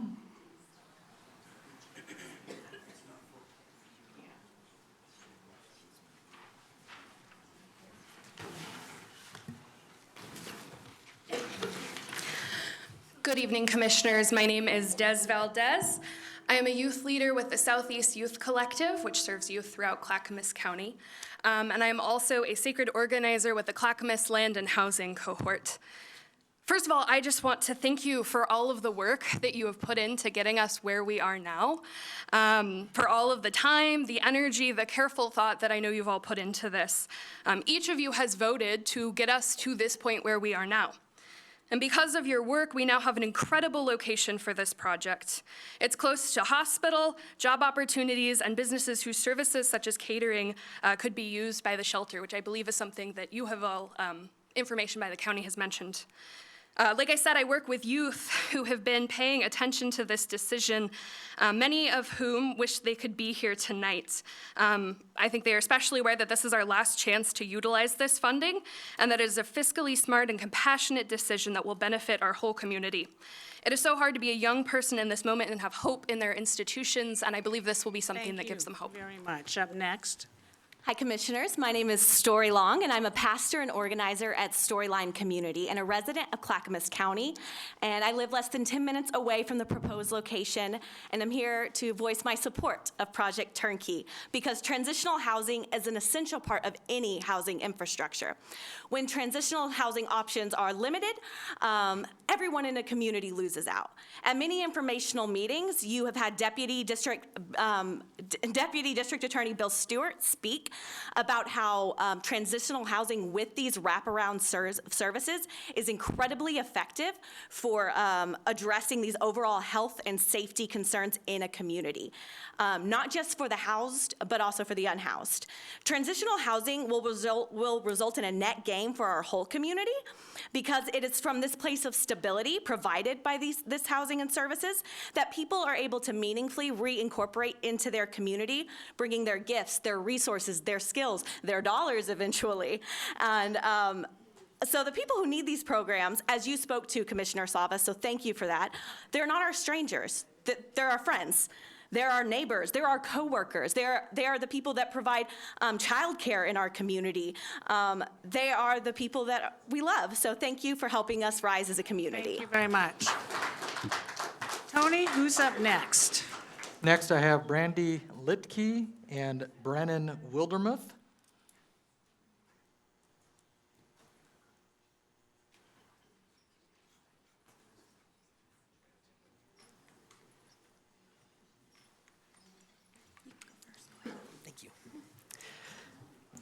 Hello, my name is Brennan Wildermuth, and I live in Clackamas, just under 5 minutes away from where the proposed turnkey hotel site is. The most important underlying component of safety for our community is having fewer people in desperate circumstances.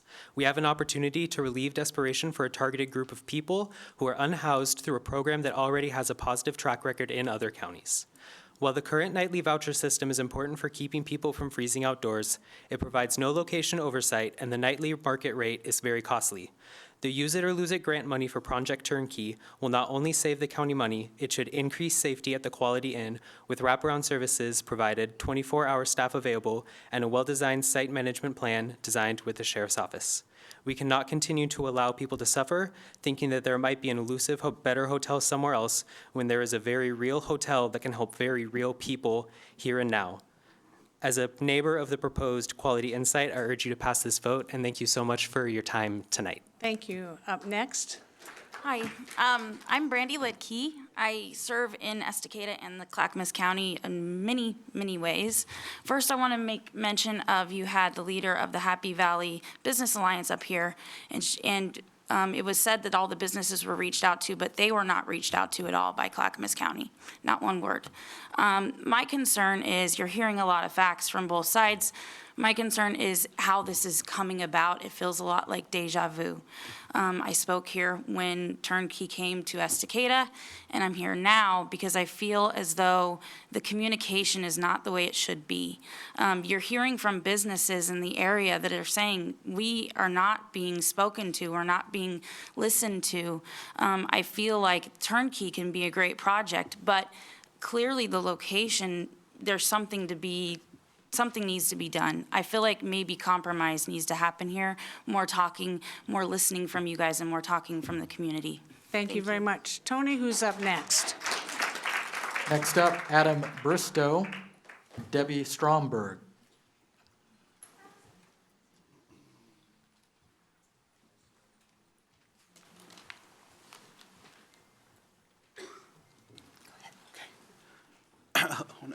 Okay, hello everyone. Good evening, Chair Smith and Commissioners. My name is Adam Bristow and I work in Clackamas County at Northwest Family Services on 6200 Southeast King Road. And I work in our supportive housing program where I work directly with Clackamas County residents who are currently unhoused or at risk of experiencing homelessness. Go ahead. Oh, go ahead. Sorry. I'd like to share a few quick profiles of people who would benefit from transitional housing and Project Turnkey, and they are a varied group of people. One person had a good paying job years ago. It was outsourced and his life fell apart shortly after without family support. Parents with young children had to escape an abusive shared living situation and try to make it by living in their car. That didn't work out so long term. Another is a senior who experienced a sudden rapid decline in health, who didn't have a support network. Seniors in need of support deserve temporary housing, dignity, respect, a clean pillow, and even a television to watch while working on additional benefits to start kicking in. Let's wrap up. Commissioners, Project Turnkey is a tool for good. Thank you ahead of time for your yes vote approving the county's future transitional housing facility at 9717 Southeast Sunnyside Road. Thank you very much. Up next. Hi, my name is Debbie Stromberg. I live in Milwaukee. I am the youth leader at Creator Lutheran Church, just down the road from the Quality Inn on Sunnyside, and very much in support of Project Turnkey. When our local North Clackamas School Services, our social services staff, run out of options for a family on the brink of eviction, they have been contacting Creator or our partnering Clackamas Land and Housing cohort. For nearly 3 years now, we've been hobbling together funds between our churches to try and keep families housed. The increasing number of calls is frankly more than our tiny churches can realistically handle or afford, but we are doing our part. And we want to just say we appreciate you taking the fall, months we've been following you, months we have been involved with those, the actual, to the 70%, we were part of that whole fall cohort of capturing the information. So thank you. Tony, who's up next? Next up, Paul Stromberg, Mark Elliott.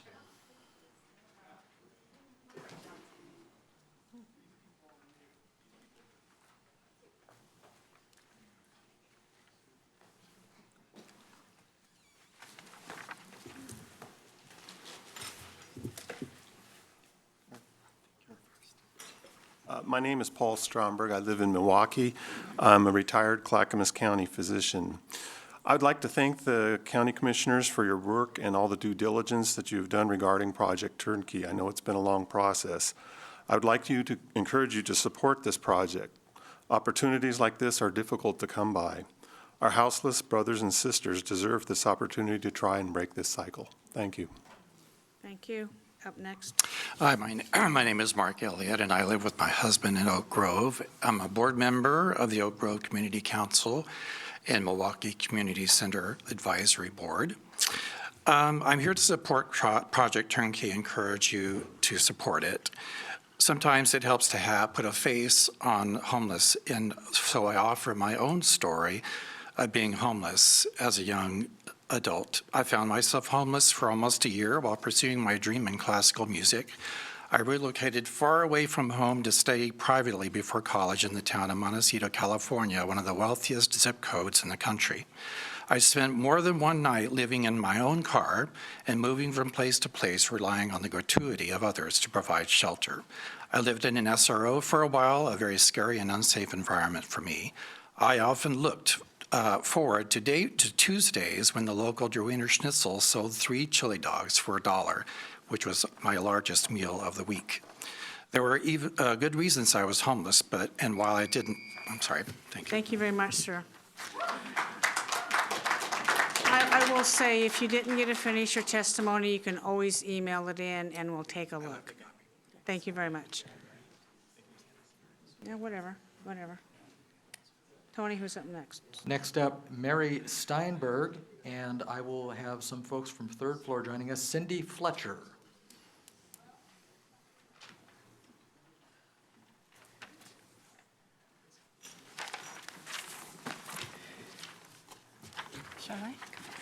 I'm Mary Steinberg. I'm a retired pediatrician. I spent most of my career working with abused and neglected children at the CARES program, which is a sister program to Clackamas County's children's program. Please vote yes. Homelessness is one of the many adverse childhood experiences that can negatively shape a child's future.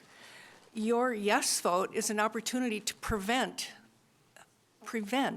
an adverse childhood experience.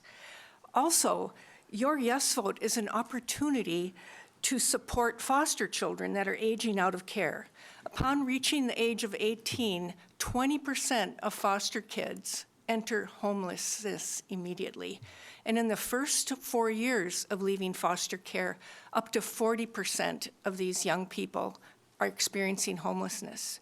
So your yes vote can both prevent adverse childhood experiences and keep former foster kids.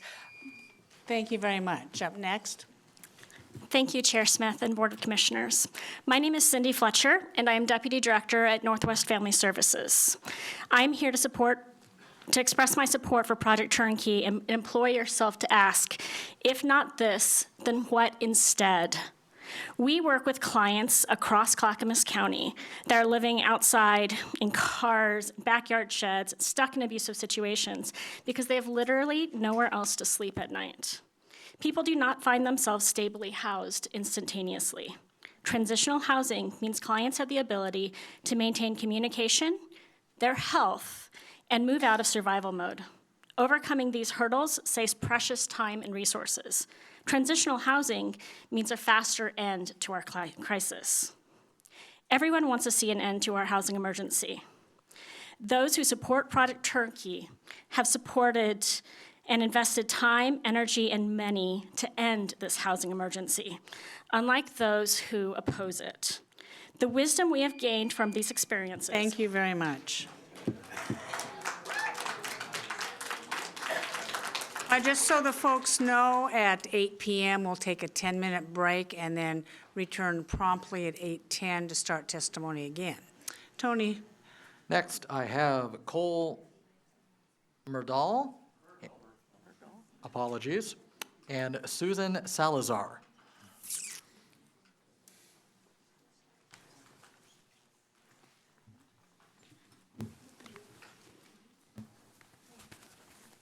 Chair Smith, Board of Commissioners, my name's Cole Merkel, and I'm one of the co-directors of the Here Together Coalition and a resident of Oak Grove. In line with the policy recommendations outlined in the 2023 Here Together Roadmap, I'm here tonight to share the Here Together Coalition's support of the purchase of the Quality Inn through Project Turnkey. Chair Smith, I want to thank you particularly for your leadership on Project Turnkey. It will create a pathway to help hundreds of our most vulnerable neighbors to move from the streets to housing. I applaud this commission's work on due diligence to find a site that made the most sense for our community and to ensure that there was strong support from all corners of the county before moving forward. Clackamas County residents, service providers, as well as employers large and small have rallied in support behind this acquisition. Clackamas County needs affordable, safe, transitional housing spaces in order to end the housing crisis we're facing, and Turnkey will help create that. Thank you for your leadership, and please vote yes tonight on the purchase of the Quality Inn. Thank you. Up next.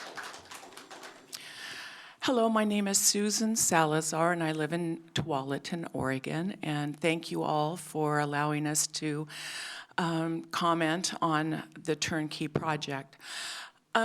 I had a speech, and it's totally not going to be it because I've listened to so many different sides and opinions about this.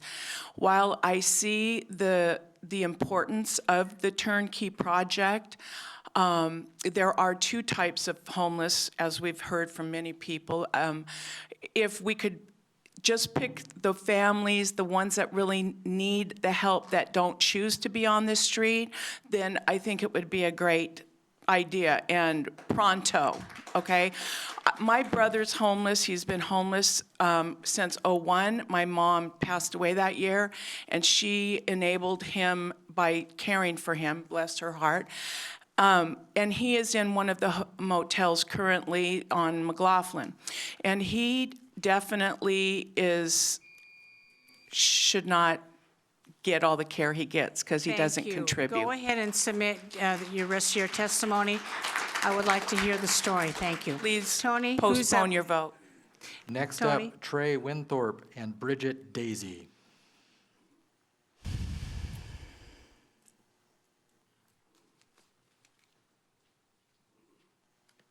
I'll go first. Hi, I'm Trey Winthrop. I am a resident of Clackamas County, and I'm also the CEO of Bob's Red Mill Natural Foods. Thank you for everything you're doing tonight. I love seeing government at work. When I was watching the beginning of the meeting, I noticed your core values, and I noticed the word respect. And that is a core value that Bob's Red Mill also has. And respect means lots of things to different people, and I really think that we need to think about respect in terms of the homeless people. I do support Project Turnkey. Not just because it's the right thing to do, but because of the business reasons. At Bob's Red Mill, we have over 800 employees, and we have 800,000 square feet of manufacturing in Clackamas County, where we manufacture and distribute foods all around the United States and the world. One of the constant challenges we have is finding people that want to work in manufacturing. And I think we can all agree throughout all of these diverse ideas that if you are home insecure, it's very hard to get a job. Thank you for listening. Thank you. Up next. Good evening. Thank you for having the hearing tonight. My name is Bridget Daisy with Clackamas Workforce Partnership. We support Project Turnkey and the decision to vote yes. At our organization, we work across the private, public, and nonprofit sectors to address critical challenges impacting job seekers and employers. Investing in Project Turnkey and moving forward soon is not only the right decision, but the best decision. This issue goes beyond housing. It is a matter of economic stability and workforce sustainability. Help wanted signs are everywhere, and all employers are experiencing massive labor shortages. An address is required on job applications and on employment-related paperwork. People cannot work or pursue education and training if they do not have safe, secure shelter. When people have stable, secure shelter, they are able to focus on stabilizing other aspects of their lives and their families. When the hotel is ready, Clackamas Workforce Partnership and WorkSource Clackamas will be there to assist residents in meeting their education, training, and employment goals. Thank you, and please vote yes. Thank you. Up next, Tony. Next up, Colleen Hamilton, Ellen Burns. Say again, Tony. Colleen Hamilton and Ellen Burns. Make a mark by their names. We'll call on them again later. Go ahead and do the next two. Next up, Loriana Gouillet and Sharon Conza. I'm wondering if they're on downstairs. All these folks are on the third floor. They need time to come up. Sure. And go ahead. Why don't you just call a bunch of them? Next up, Jennifer Morris, Paul Lefebvre.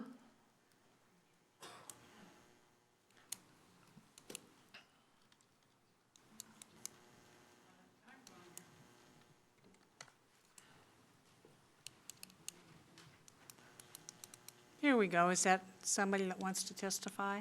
Come on up, ladies. Come on up. The system isn't perfect, but that's what we're working with now. So come on in, two at a time. Please come forward if you're here to testify.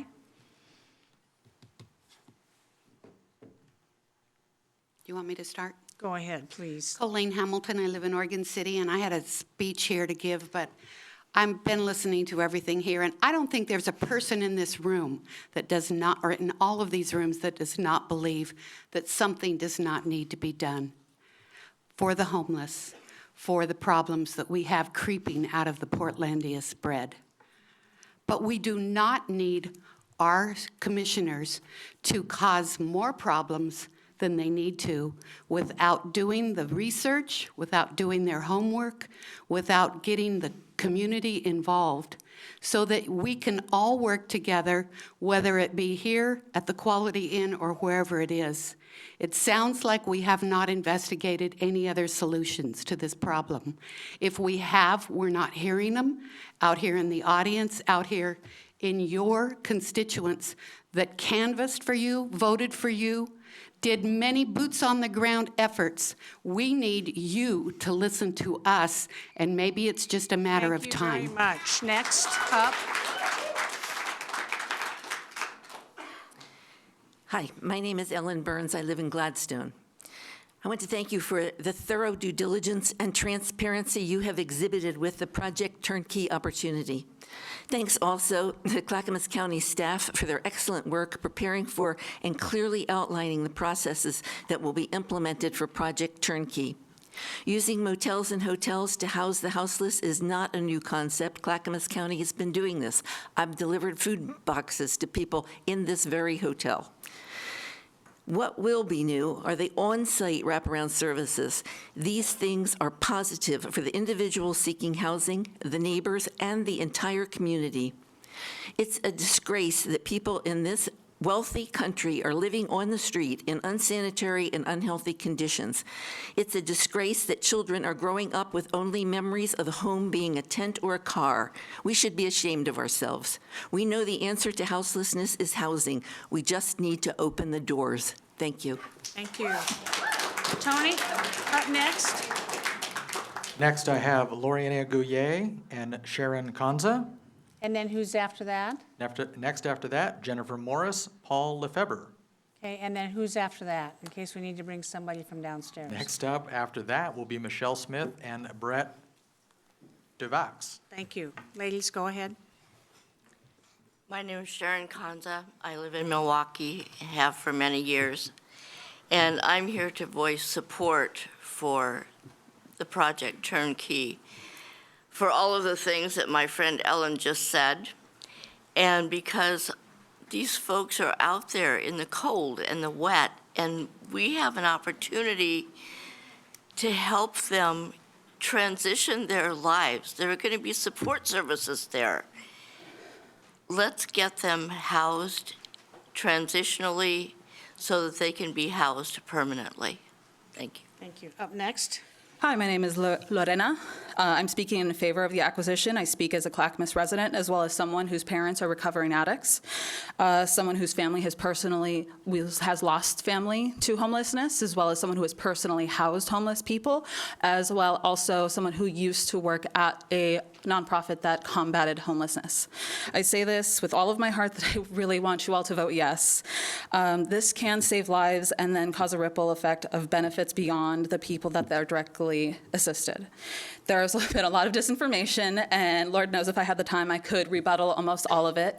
It's really hard to be against homelessness when you have had to speak with a cancer patient whose rents got raised and will lose their home.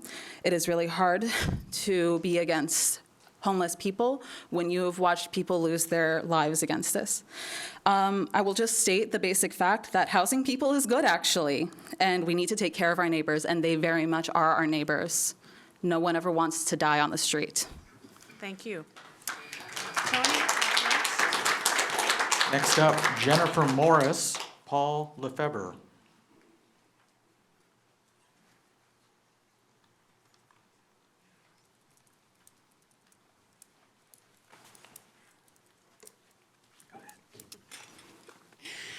go ahead.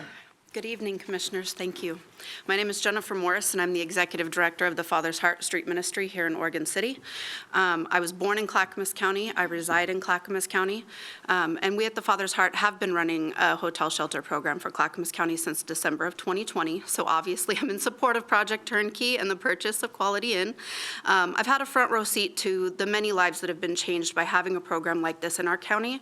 And I've worked at the Father's Heart for over 5 years. I'm so thankful to the Board of Commissioners for their support in all the new programs and the ability to finally house the people. We've seen great success there. While we have been able to house people from the streets, many folks that have been chronically homeless need some sort of stabilization period and safety off the streets so that we can work to break down the barriers and help them rebuild one sense of community. I pride myself on the work happening in Clackamas County. We do it different here. We're not going to be Portland. The many agencies working together to do this work need access to more shelter beds here in our own county. The purchase of Quality Inn would do just that. I'd like to share, there we go. Thank you very much. Up next. It's a privilege to be here. My name is Paul Lefebvre I live with my wife and 2 young daughters about 2 minutes from the proposed location. It's more or less my backyard. I live, work, eat, play right there. I eat what could only be described as a massive amount of Dave's Hot Chicken. So I spent a lot of time in that zone. And to my neighbors and friends who are on the other side of this issue, I respect you and I hear you and I understand the concerns. I'm not some starry-eyed liberal. I know we want people off the street. And unless you're a monster, that's what we all want. But the issue we always come up against is not my backyard. Well, I'm a couple minutes away. It's my backyard. For me and my family, it's welcome with open arms. Thank you very much. Tony, up next. Next up, Michelle Smith, Brett DeVax.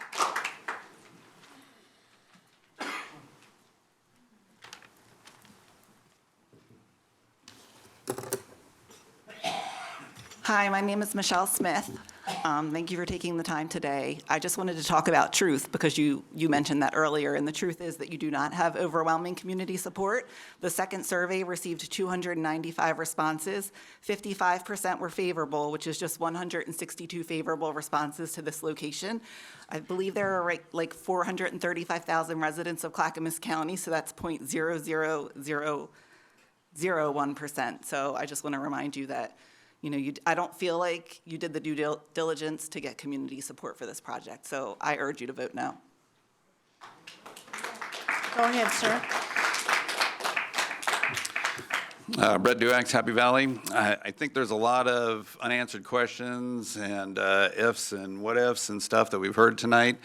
So I urge you guys not to vote on a 4,000-page, piece of legislation that our U.S. Congress did a while back. It's not acceptable, right? Until we get all the answers and understand everything. I mean, if I would have known that I would be owning part of the Quality Inn, I'd be charging like $300 a night for this thing. But you have to understand that you guys don't own it. We own it if you buy this. So it's taxpayer money. It's still going to come out as taxpayer money for, God knows how long and stuff. So, but you have to ask yourself, really, I mean, if you vote this in without knowing full well what you're getting into and this goes awry, are you guys willing to put your jobs on the line for this failure for this? Were you willing to resign your positions because you told us that it was going to be this great and wonderful thing and it turned up a failure? Thank you very much. Tony, who's up next? Next up, Gretchen Stanger and Dawn Powers.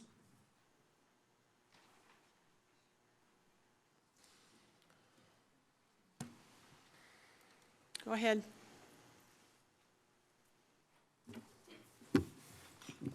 Hi, I'm Gretchen Stanger, 24-year resident of Happy Valley.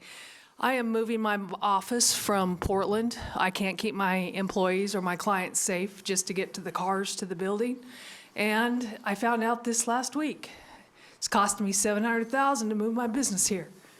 Now, this is what I'm facing. Now, I don't know the background, but I do believe in housing homeless, but not on the backs of the business owners and the unintended consequences. So I called 3 different commissioners in 3 different counties that have tried these things to find out what the unintended consequences were to the business owners. And here's what I found out.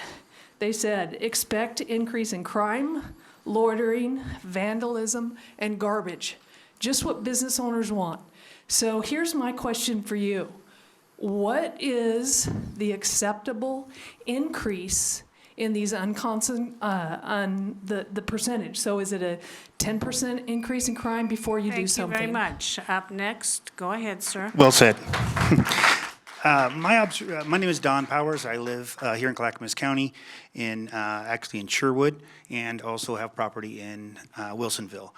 My concern on this is twofold. First, as I sit here, I had something else planned to say, but the observation I've made is we have obviously 2 very diverse opinions, And one side seems to mostly come from social services people, right? You've got people working in this industry, and those are people with a wonderful heart and kind, and they have a great compassion for this, as I feel that I do too. It's a horrible thing, children being homeless, anybody being homeless when there's not an opportunity for them to be helped, and they deserve. I get choked up about this, actually, and they do need our help, and we have an obligation, a moral obligation to do that. Then we hear from the businesses. And none of the business owners have said that they've been reached and they haven't been talked to. They haven't been. This hasn't been addressed. So who's on the hook when this fails? Because it will. Because nothing the government runs is done well, right? We know that. Thank you very much. Next up, Susan Schmidt and Ruth Adkins. There she is, okay.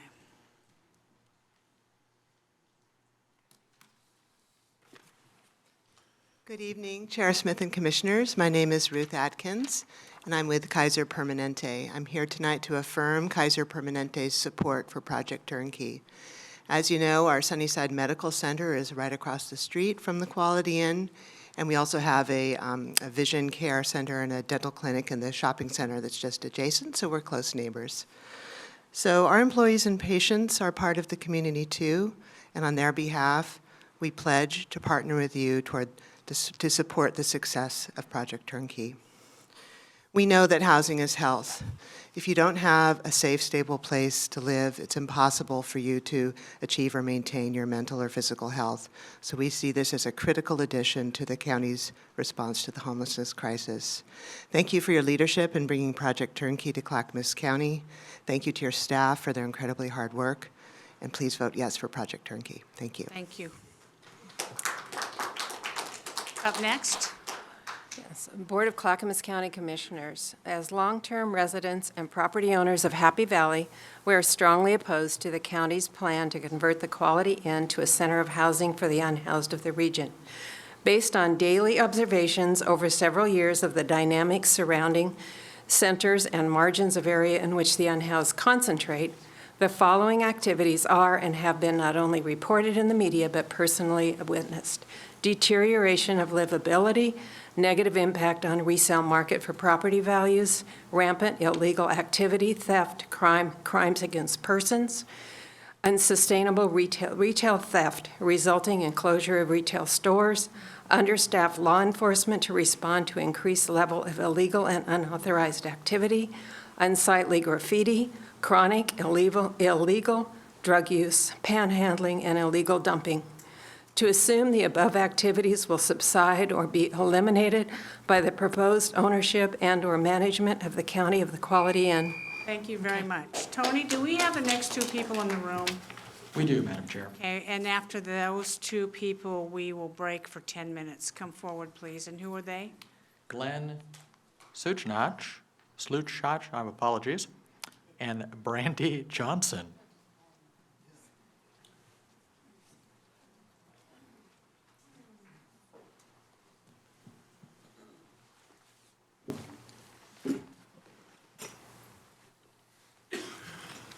I just want to say thank you, Commissioners, and the main thing is thank you for resources. I'm the program supervisor for Love One, and I'm also the behavioral health specialist for the city of Milwaukee.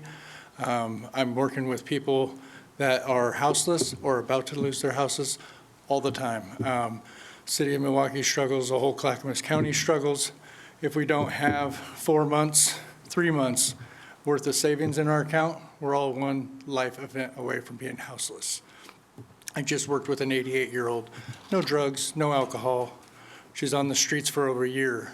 APS wanted to bounce her around in motels for a year. She spent Christmas night on the bench in front of the Clackamas Town Center.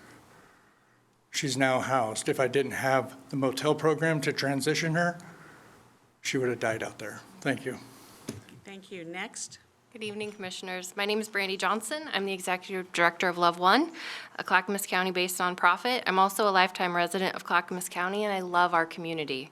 That is why I do this work on the daily, because both our unhoused and our housed neighbors deserve to be safe, supported, and thriving, and solutions to houselessness like Project Turnkey are the way we do that.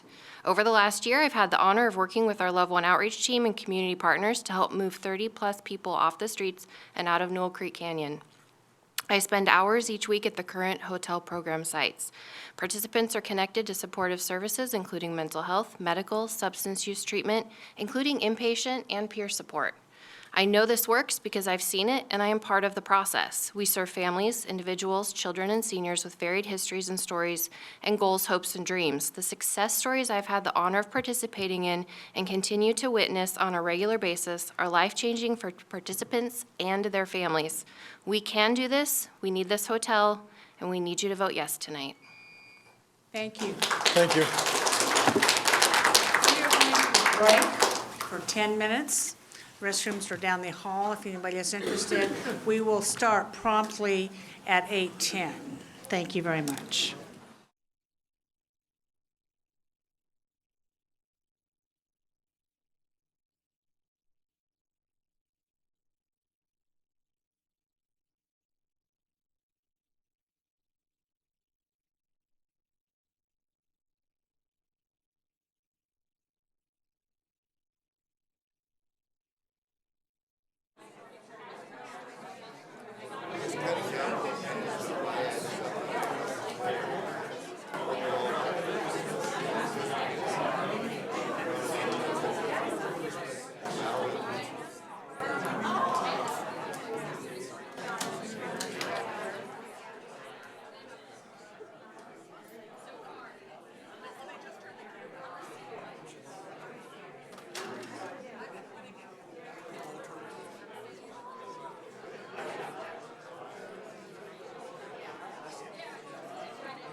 she used to work for Legacy, running the flood bank committee. So, they know the trauma center, right? Like trauma, and then just about a year ago.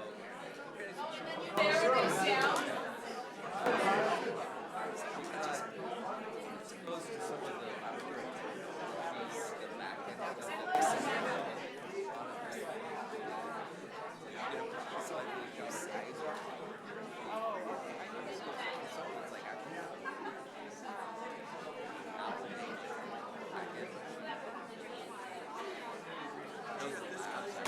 So she's out.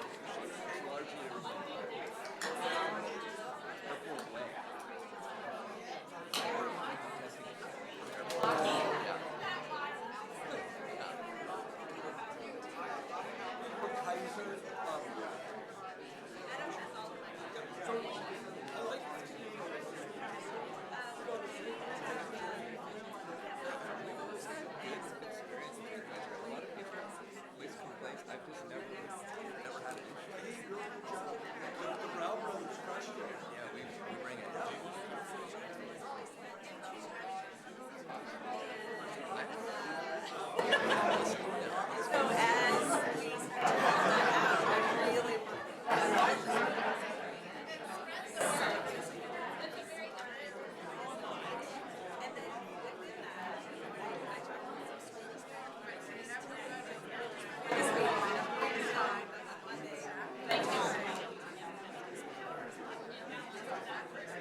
Ladies and gentlemen, please take your seats so we can continue. Thank you very much. Tony, who's up next? All right, let's see. My next names are Fumi Tosu and John Barnes. I don't know.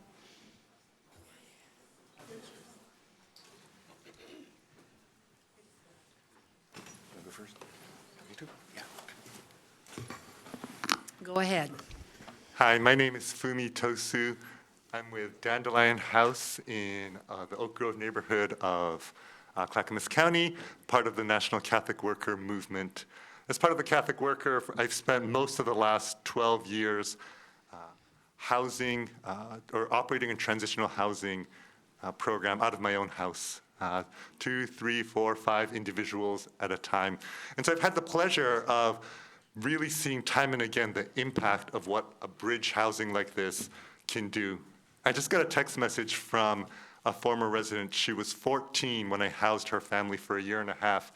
She's now 22, and she just sent me a picture of her daughter's baptism. She wouldn't have gotten there. She wouldn't have graduated from high school if it weren't for that extra bridge that we gave her. And now she's partnered, has a house. I think the test of our community is how we treat the least among us. And you have an opportunity to make history in Clackamas County. Thank you. Thank you. Up next. Yes, my name is John Barnes. I appreciate the opportunity to speak. I am speaking in support of this measure. I've been an Oak Grove resident and taxpayer for the last 40 years. My son, who's 37 years old, has been houseless for the last 3 years. And I hope that it's cold enough tonight that he can be in a warming shelter. And I hope he lives long enough to reside in the hotel that you're proposing to use as a shelter. Thanks. Wow, thank you. Tony, up next. Next up, Dan Fowler, Marshall Watman Turner. And can you call the next two, please? Yes, madam. The next two are Valerie Chapman and Joshua Callahan. Thank you. Go ahead.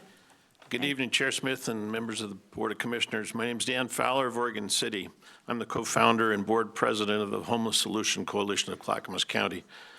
I express the coalition's enthusiastic support for the purchase of the Quality Inn.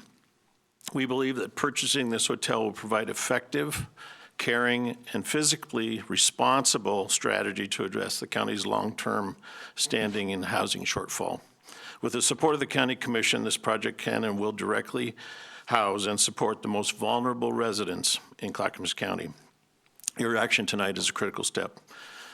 As a community, we see multiple opportunities and pathways to care for our most vulnerable neighbors, with the first step making sure that they have a roof over their heads and having access to services. On behalf of the HSCC board, I urge you to move forward with the purchasing of the property and quick conversion into transitional housing. And I might add, as a businessman, I want it effective, efficient, and we have a proven model. Thank you.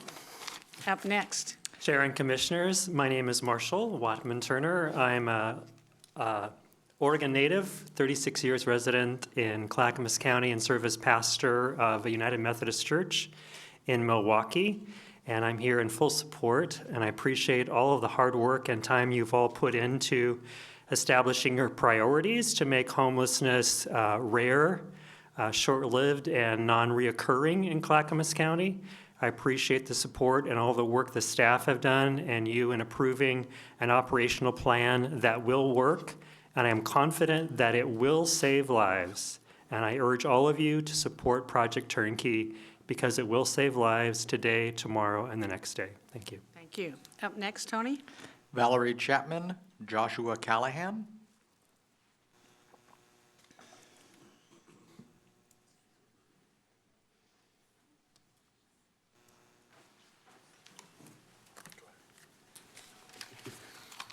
Go ahead. Chair Smith, Commissioners. My name is Valerie Chapman. I'm a retired pastor living in Oak Grove area. I worked for 30 years with people who were experiencing houselessness. I have been listening to the concerns raised, and most of the concerns that I hear raised tonight, relate more to unsupervised camps, to shelters or drop-in centers. They have nothing to do with the kind of transitional housing that is being proposed. In the last few years, I've listened very carefully to what our citizens have been saying and the concerns that they've had. And there are some recurring red flags: residential areas, poor building condition, too few rooms for financial viability, lack of public transportation, no nearby opportunities to work. And this site takes care of all of those concerns. So I really would like to urge all of you to vote for this opportunity for Project Turnkey. Our most vulnerable neighbors are counting on you. So thank you. Thank you. Go ahead, sir. Thank you. Joshua Callahan from the city of Happy Valley. I'm a newly elected city councilor. I've lived in Clackamas County my whole life, minus my time in the service or overseas. Clearly, the die is cast here. We know the three of you will likely vote to support Project Turnkey, which I fully support the project itself. Again, this location, I think, is an inappropriate location. Just last week, we had the same gentleman come testify in our city hall and tell us about what the planning has been done, and it's little to none. The plan is to have a third party come in and operate the entire operation, and that's not a plan. We heard last week that just as late as last week, there had not been communication with these critical partners, the city of, or the Clackamas County Sheriff's Office, the Clackamas Fire Department, or Kaiser, and just since last week. So that communication has failed. You're choosing to push this in, I believe, very rashly. It's an economic decision. We understand that the owner of the building came to you and offered you the building, and that it was brought to you by him. The fire suppression system must be installed. Otherwise, this is a fire trap for the residents there. So thank you. Tony, who's up next? Next up, Stephen Hunter and John Dixon. And who's after that? After that,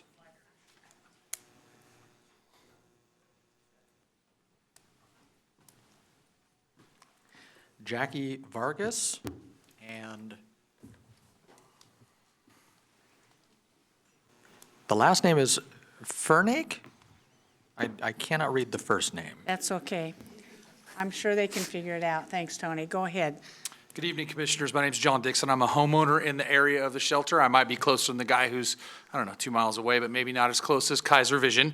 I'm the father, like I said, of two. I also, though, am a principal at an elementary school that serves homeless shelters. And I'm here to tell you that I believe that what you're doing, Turnkey, is the right model. I do, but I don't know that the location is good, and I don't know that there's been enough groundwork done with the school district and the areas to really be ready to handle that impact. It is a huge deal to a school to get a shelter in your area. It is a massive thing, and I don't think we've done that legwork to get the school district ready. I will tell you it will impact the local schools. It will impact the local businesses. It will impact the neighborhood. And while I love the model, I think the location is not perfect. I just do. And just so you know, someone who lives that close, I feel like I would have had a door knock or a phone call or a hanger on my door, and I didn't. Maybe you slipped something in when all the political stuff was going and I ripped it up like I did all the others. But I feel like I was pretty close. I feel like someone should have talked to me. Thanks a lot.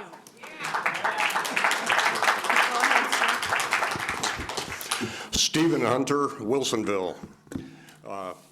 Had a nice preparation for you guys for 3 minutes, maybe down to 1 minute. A dictator couldn't do better. Thank you very much. Anyway, I've got serious questions about a lot of the numbers that you gentlemen went over with in the morning, or in the very beginning of this, I'm sorry. And I've got questions about what is the annual cost anticipated on being to run this facility? And are we going to come back every year and ask for another $15 million to keep this experiment running? And I just see a lot of shortcomings, and a big question I have right now is why the rush? Why does a decision need to be made this evening? Only in Clackamas County can a politician spend $15 million in 60 seconds. So. Tony, up next. had some adjustments. Next up, Dominic Keller. And I apologize, the last name is Fernecki? Go ahead, come up. Apologies, please come up. Yeah, you can introduce yourself, thank you. Sometimes it's hard to read handwriting. Yes. Yeah, so go ahead, one of you can go ahead, say your name. My name is Dominic Keller. I am a sophomore at Rex Putnam High School, and I'm here in support of Project Turnkey. I was first made aware of Project Turnkey by my mom, who is a social worker in connection with groups that help people who require housing. And there's one specific instance that I would like to share where more or less what happened was I needed to be picked up while she was transporting some people who were searching for housing, and I went with them. They had some money set aside for getting hotels. That was really the only option for them. The hotels were too expensive. They barely had enough money for one day, and it was really not a good situation for them, last I heard. One of them was on the streets as he could no longer afford any housing. Because of this, I think this is why turnkey is needed so badly right now. There are a lot of people on the streets who really require this. Thank you very much. Sir, I think it was your name we didn't get right, but that's okay. Good afternoon. My name is Ernesto Hernandez, and I'm from Northwest Family Services. I may not take the whole minute, but I'm sad that I hear drug addicts, I hear sex offenders, and I've been working with families, and I know there's good people. We work day by day. If you lose your job for any circumstances, we are many chances to be in the streets. Business owners, they have a business, maybe they have backup. So I'm sad to hear they think there is going to be drug offenders and people near to the jobs. Actually, this can be an access, because why they don't create a program that they can sponsor one person, they work with them. So the fact that don't have place to live doesn't let you think about where I'm going to wake up this morning and go to work, where my family is going to live. So I've been seeing people, they struggle, and no house, no future. Thank you very much. Tony, who's next? Next up, Jenny Madrigal, Catherine Allard. Would you say that again, please? Jenny Madrigal, Catherine Allard. And then let's call the next two. Next up, after that, will be Alyssa Walker-Keeley and Wayne Little. Go ahead, thank you. Come on up.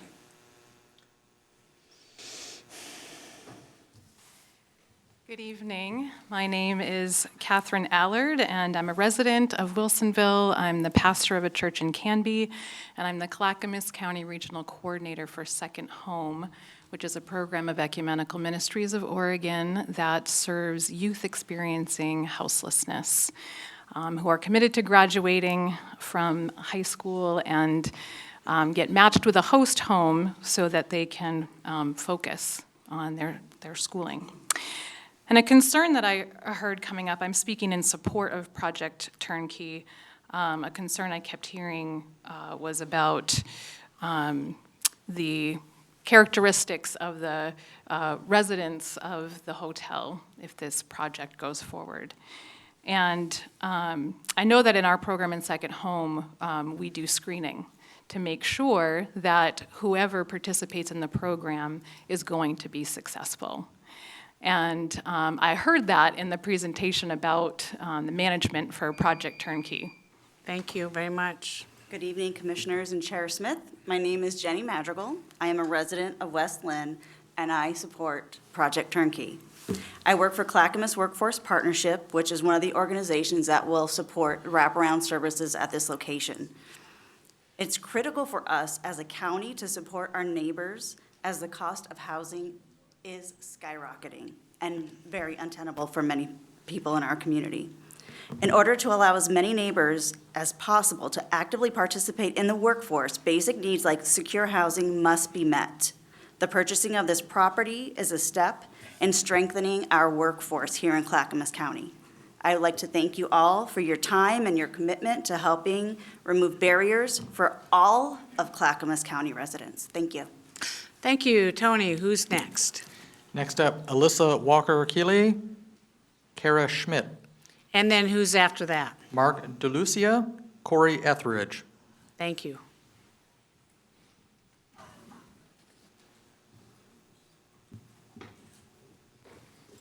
Go ahead, ma'am.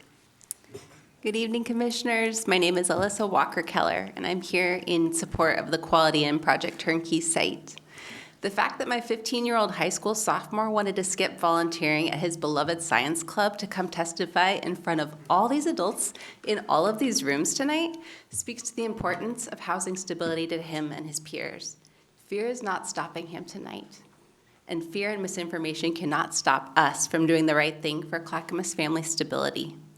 My work in social services and education has taught me that a lack of housing security keeps students and families who already live here in North Clackamas School District from the education outcomes that they all deserve. I've worked with kindergartners who are sleeping in a park parking lot, and children who have been separated from the loving family to go stay with virtual strangers in order to find a consistent place to sleep. When shelter beds do not exist and are not available for families experiencing houselessness, children cannot concentrate on their education, and educators have to pivot. Thank to, you. Thank you. Thank you, appreciate that. Up next. Hi, my name is Kara Schmidt, and no one knocked on my door to ask our opinion. I first saw this on Facebook last night. I am a homeowner located at Eagle Landing, which I believe is the closest homes to this hotel. My husband and I were the second people to build and move into the Renaissance homes at Eagle Landing about 17 years ago. Since then, we've seen a huge increase in property crime, car break-ins, vandalism, etc., especially when the Max line was extended to Clackamas Town Center. In fact, we ourselves have been victims of crime at our home 3 times. Security lighting and cameras don't stop crime. What will be done about any additional crime in our neighborhood? If you go forward with this project, would you be willing to allow our neighborhood to gate our street? Do any of the grant funds allow additional security measures for the homes closest to this hotel? I'm not necessarily against this, but I want a realistic guarantee that me and my home will stay safe. Thank you very much. Thank you very much. Tony, who's next? Madam Chair, that is the end of the list for in-person. I do have some Zoom testimony with your approval. Yes, and how many folks are on Zoom tonight? I have approximately 13. Go ahead, please sign up. Oh, please come forward, and just introduce yourself. You know, sometimes we miss people, maybe your name was called, yes, thank you, go ahead. I'm Corey Etheridge with Northwest Family Services Housing Stability Department. And a lot of times we come here to this meeting to talk about things that are happening in the future. But Project Turnkey is very much about what's happening now. I was late to this meeting. I wasn't going to speak, but I was late to this meeting because I had to take a call from a medical social worker who was trying to find a place for someone. They're currently in their car after losing their home to a fire, and being in the car has caused them to develop pneumonia. It's exacerbated by having some mold in their vehicle that they're struggling to fix. You know, calls like this are not abnormal for our office, but with this project, they could be. There was no good option for them tonight, so the only question I have for follow-up is, when can we start? Thank you. Yes, thank you. Sir, you're up next. Hi, my name is Mark DeLucia, and this is a subject close to the heart since I've experienced drug-related issues myself and have 25 years of sobriety under my belt, and have been in drug support groups for 10 years overseeing that. But so I wanted to just share my opinion on that and say that while you're the guardians of the interests of your constituents, for that reason you cannot abdicate yourself from the consequences of your vote. They say you can't pick your neighbors, but in that case it's not true. You have the power to pick neighbors for all of us and forcing us to accept them on your terms. With that said, at least you can do is try to mitigate its risk to your neighbors. And I do have some questions, and the questions are you willing to bet your business on this decision? Are you willing to bet your personal safety and my personal safety on this, the safety of your loved ones, the safety of your personal assets, the safety of your neighbors, which I happen to be one, and also contributing to your pay program? Thank you very much. Tony, who's next? Next up is Zoom testimony from Delphine Bush. Delphine, please state your name and area of residence. You will have 1 minute. Delphine Bush, Malala. I'm an associate of the Sisters of the Holy Names of Jesus and Mary, a member of MACG, a retired teacher, and I have been a volunteer for the Clackamas County Housing Helpline for the last year. I have heard story after story of heartbreak, and very few of them have been from drug abusers. We need this project, and we need it now. I'm sorry for people who say they haven't heard of it, because I remember going through the heartbreak of the last time we looked at motels and couldn't find a suitable one. I think we should do this before we lose this money, too. Thank you. Go ahead, Tony. Next up, Michael Burmester. Mr. Burmester, please state your name and area of residence. You will have 1 minute. Mr. Burmester, you are muted.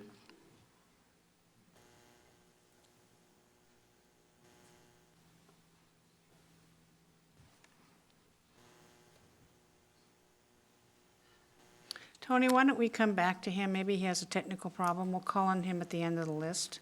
Understood, Madam Chair. Next up, I have C. Chen, who has dropped out. Next up, I have Leland James. Mr. James, please state your name and area of residence. You will have 1 minute.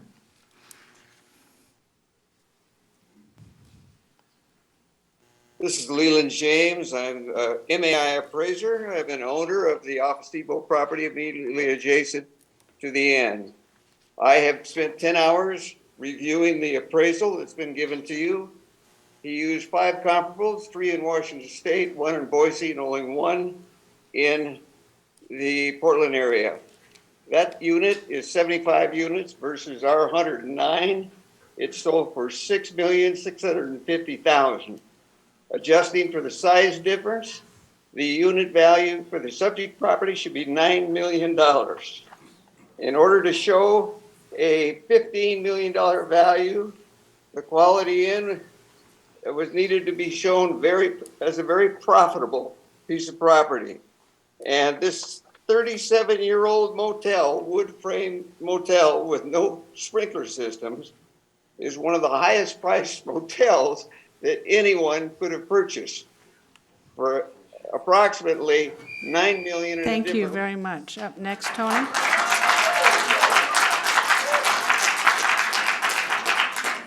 Next up, I will return to Mr. Michael Burmester. Mr. Burmester, please state your name and area of residence. You will have 1 minute.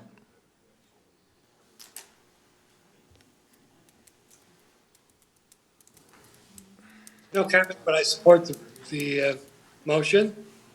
Thank you. Is that the end of your comments, Mr. Burmester? Yes. Understood. Thank you. Okay. Up next. C. Chen, please state your name and area of residence. You will have 1 minute. Hi, Commissioner. This is C. Chen. I live in Happy Valley.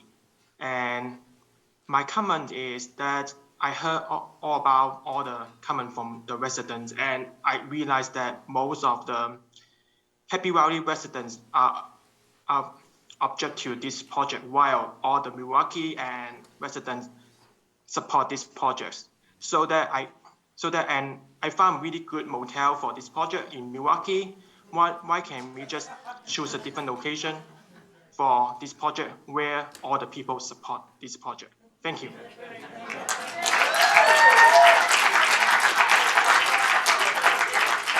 Up next, Tony. Next up, Barbara Dallas. Please state your name, area of residence. You will have 1 minute. Hi, I'm Barbara Dallas, and I'm a retired social worker. I live in Happy Valley, and I've been concerned about the homeless living on the streets in unsanitary and unsafe conditions since I moved here 4.5 years ago. I'm speaking in support of this project. I initially had reservations myself about the Project Turnkey plan, but I did a lot of research, and actually I visited a couple of the sites that were referred to in the petition that circulated. I went inside and I spoke to program managers at both facilities. In both cases, case managers are on site full-time, and residents have signed an admission agreement to abide by the established requirements. There have been minimal police calls because staff members are trained to handle most of the difficult situations that arise.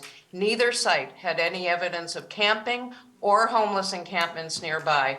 After hearing the lengthy presentation at the Happy Valley Traffic and Safety Committee meeting last week, I believe the program will have all the essential Thank you features very in much. place.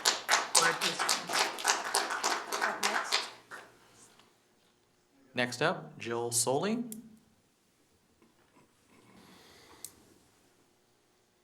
Ms. Soley, please state your name and area of residence. Jill Soley, unincorporated, Clackamas County. Greetings, and I thank you, commissioners, for considering this. There has been a lot of testimony, the point being that you can still widen an avenue for all the people that you want to allow into safety, that you have heard of. And that is what the purpose of this will give you.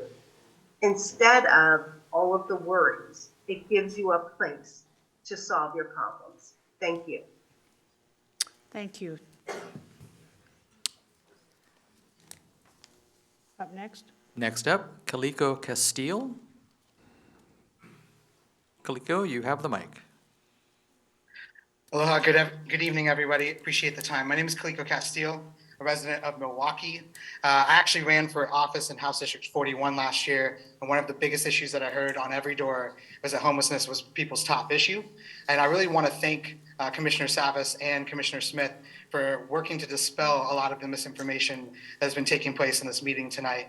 I think what has been presented is a well thought out plan. It is clear that there is going to be a process for people to apply, and that only people who will be actually successful in this environment will actually be chosen to do it. So I do want to voice my support for it and thank Commissioner Savas and Smith for finding the misinformation, and hope that people will vote in favor of this. It's important for counties to be good partners with the state, because the state has done their job to allocate the funds. Now we need to do the job of actually doing the work to help people in our community. Thank you very much for your time. Up next. Next up, Angela Nyland. Ms. Nyland, please state your name and area of residence. Hello, can you hear me? Did it come off mute? Yes, Madam Chair. Yes. Okay, great, thank you. First, let me say I'm all for helping the homeless. I am not in favor of this project. My first question is for Paul. The numbers you were talking about and referring to were those Metro dollars that were gonna be saved? And if those were Metro dollars, does Clackamas County get to keep them if we saved them? And then, I still didn't get to hear on the 9th, there was questions about how much money is the county gonna lose taking on ownership of the property? Property taxes, luxury taxes, all the things that go with staying in a hotel. As a retired project manager, I'm going to say the plan that was presented, it was presented nicely, but the plan was too high level. Stating there will be, my example stating there will be, it will be safe, no drugs, no alcohol. If the county is really looking for buy-in. Thank you very we much. need to Tony, know how who's the next? sausage is made. Next up, Mr. Bill Weir. Mr. Weir, please state your name and area of residence. You will have 1 minute. Bill Ware, Damascus. Good evening, Chair Smith and Commissioners. I want to add my name to those who do not support the purchase of the Quality Inn.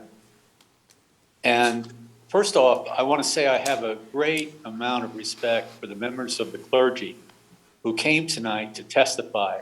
They are the people that are on the front lines, and I just want to bless you for everything that you do. It's hearing various people speak, I'm really concerned about major players in the area, people of influence like these various business alliances that were never qualified. I find it stunning that the director of the Clackamas Town Center wasn't notified or spoken to. You really need to up your game. The other thing is, I think when you have shortened testimony times, like all of a sudden it's 1 Thank you minute very instead of much. Up next, Madam Chair, that is the end of my registered list for both in person and on Zoom. thank you. Is there anybody else in this room or any of the rooms, other rooms, who would like to testify on Project Turnkey? I see a hand in the back. Madam, would you come forward, state your name, please, and your area of residence? You don't have to say your area of residence, we're not doing that tonight. Thank you. You have 1 minute. Thank you. Hello. Thank you. My name is Dana Heinman Allen, long-term resident of Clackamas County. And I've heard a wide variety of opinions from people, and I think we're in agreement that homelessness is a problem in Clackamas County. But what I hear is it's going to create a double-edged sword, that we're not only going to pay in our tax dollars, but we're also going to pay by having the businesses suffer deeply. It's going to create and invite an exodus from Portland. Let's face it, the Portland politicians have had a lot of pressure to solve the problem, and now they see a segue. I think that there are a lot of examples of some really quality services that we can provide and find a more suitable location.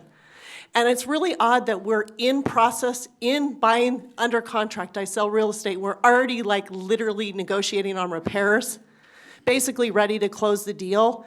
And so many people are in the dark. We can't leave people in the dark during a transaction with so many implications. So I vote no. I encourage a no. Is there anybody else in the room who would like to testify?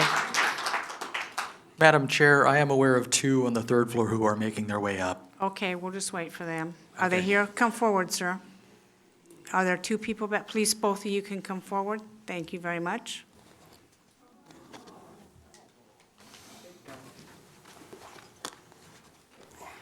My name is Paul Farun. I'm from Wilsonville, and I do not support this in any way. I've been watching this whole process here, and I think you guys have some real communication problems.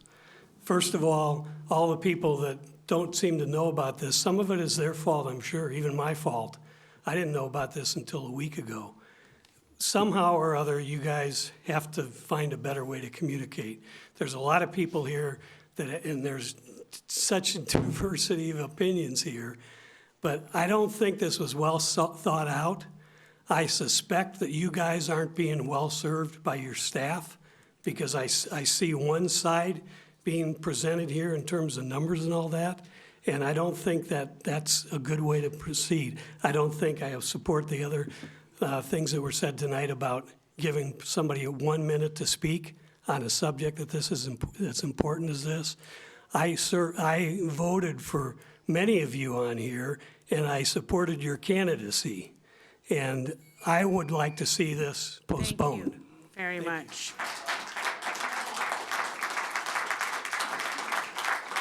Hello, my name is Jeanette DeCastro. I live in the Mount Scott Sunnyside CPO, and I was able to attend the town hall in January.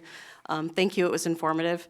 I'm wholeheartedly in support of Project Turnkey 2.0. I think that we should go forward with that.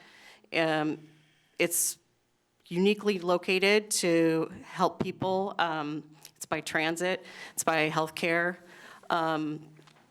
People who volunteer can go grab a coffee and a sandwich and bring things over. And one thing I think is really important is that I'm much closer in proximity to somebody who's homeless than I am to Phil Knight. And the notion of it's okay to take care of folks,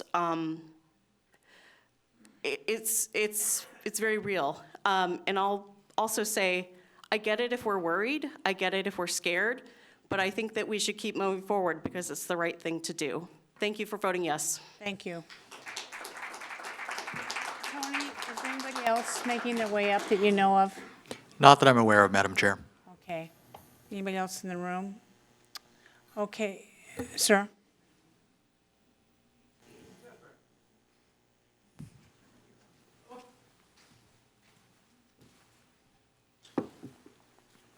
My name's John Lovell, and I lived in Wilsonville for over 23 years.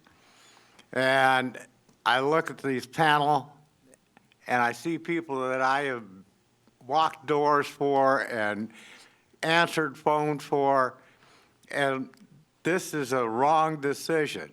You need to take a step back. We need to pray on it. We need to soul search, and we got to find out what God's plan is and not what our plan is. And let's take it from there and take a step back, rethink it, and rethink about what we're going to do.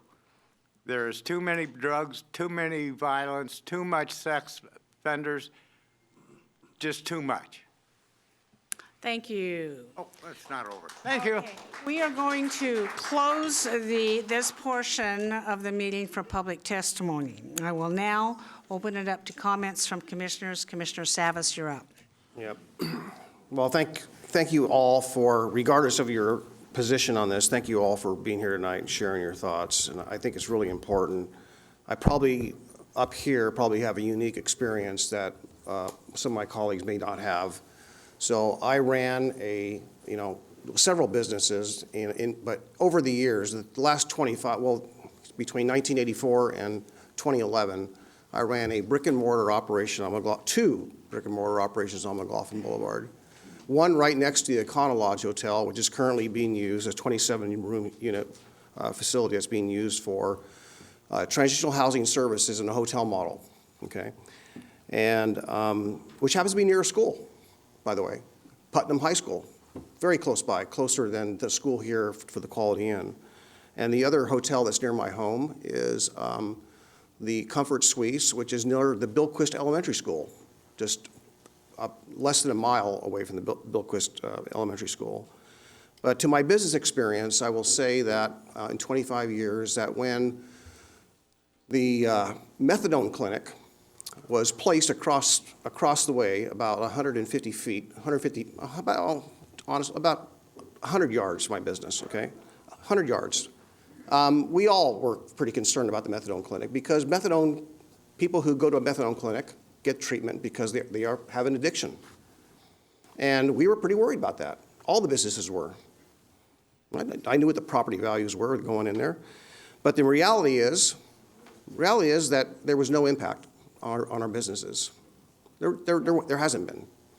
I've heard, the same kind of concerns when we did the Veterans Village. We went door to door, Commissioner Schrader and I went door to door to the nearby, I want to qualify that, to the nearby businesses, and every one of them was adamantly opposed and gave every reason that you all shared and then some, why this was going to fail, how the impact's going to be, and so on. And we assured them that, you know what, if it went wrong, that we would just shut this down, essentially. I mean, I made that promise, and we live by that. We didn't have to shut it down. The fears did not materialize. In fact, the businesses hired some of the people that were housed, transitional housing at the Veterans Village. We have transitioned people successfully out of there. The issues you're talking about are not materializing at the Econo Lodge or the Comfort Suites or any of the other sites. This is a proven model. This is not an experiment. So I think it's important to realize that this is not an experiment. The dollars were voter-approved dollars for these particular purposes. The balance of the $15 million is to be paid by Metro Housing Bonds specifically for this purpose. The Supportive Housing Services pays for the services as designed. That's voter-approved. There's a mandate to fix this problem. Businesses told me, fix this problem. For 12 years, fix this problem. We are working on a solution. This is part of the solution. Well, the other thing that I heard tonight was the public process. Well, I talked about that a little bit earlier. Granted, the nearby businesses are the ones that are impacted. Those are the ones nearby, adjacent to, nearby, are the ones that we reached out to. Our staff have spoke to that.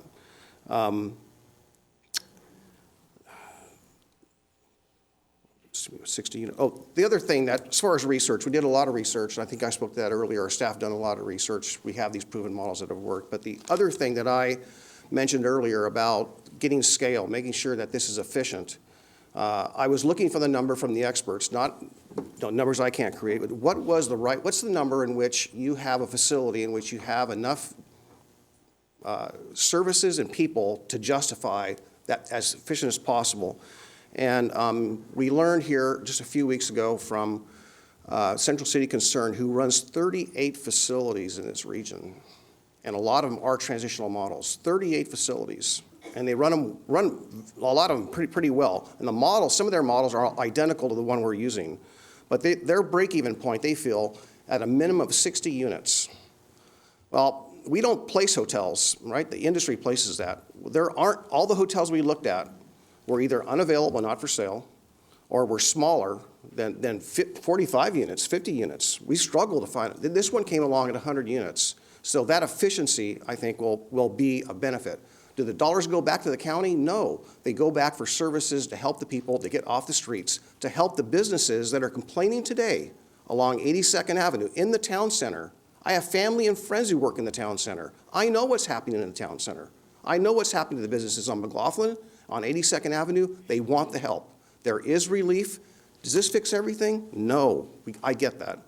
But I stand here today, at least one vote, that if this goes bad and this isn't working, I will be the first vote to shut it down. I've said that before. This is not the first time I said it. Please don't interrupt the speaker. We did not interrupt you. We respected every single person. We respected every single person in the room. We allowed you to speak without interrupting, and we're going to. Go ahead, Paul.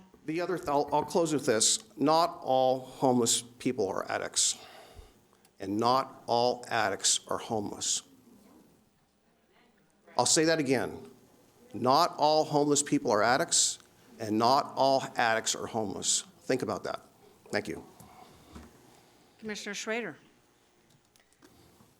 Yes, thank you all for coming tonight.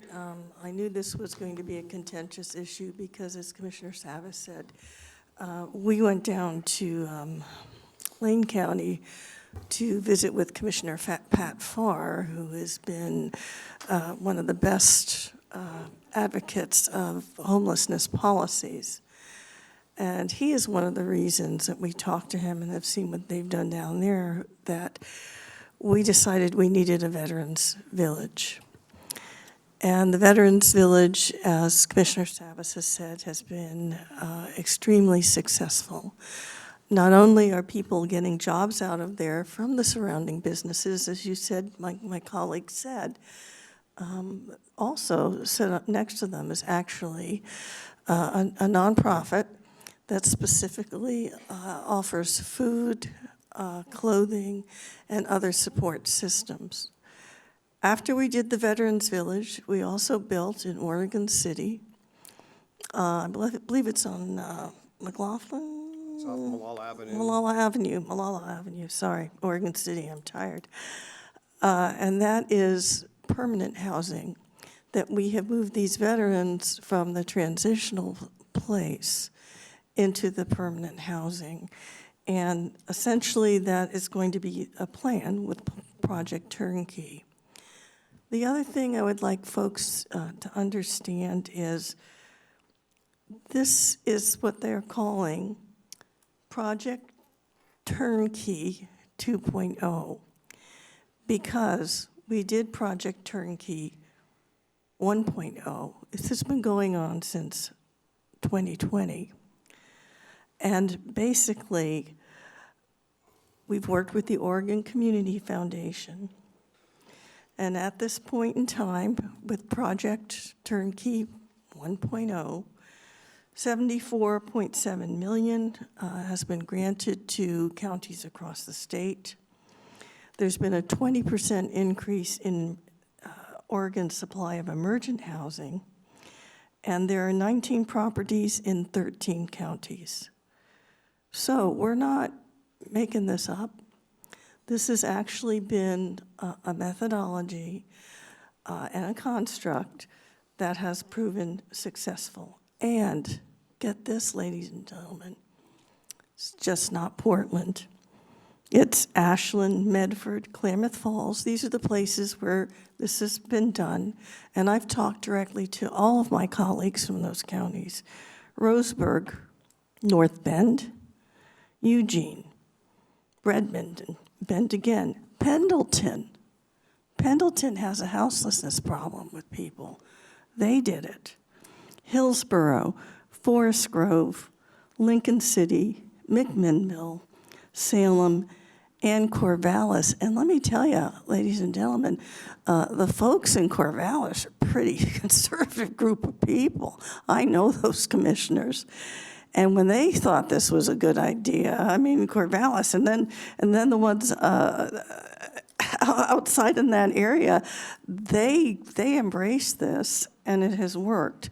So what we're doing is we're signing up for what they call is Project Turnkey 2.0 with the additional dollars that the legislature has given us in order to use this model.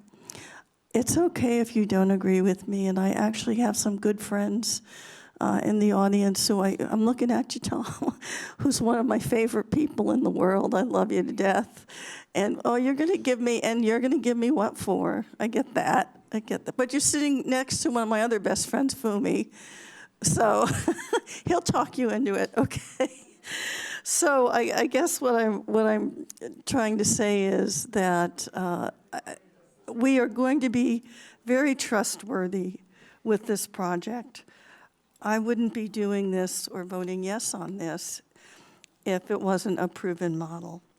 And I just am going to say one thing for Fumi, who's a good friend of mine, because we work together. I'll be making, I think I'll be feeding some of the homeless folks you work with here in the next month or so, that what is our duty as neighbors and human beings, and as we move through this life and who we are, and what do we want to do for people? Well, I believe we need to feed the hungry.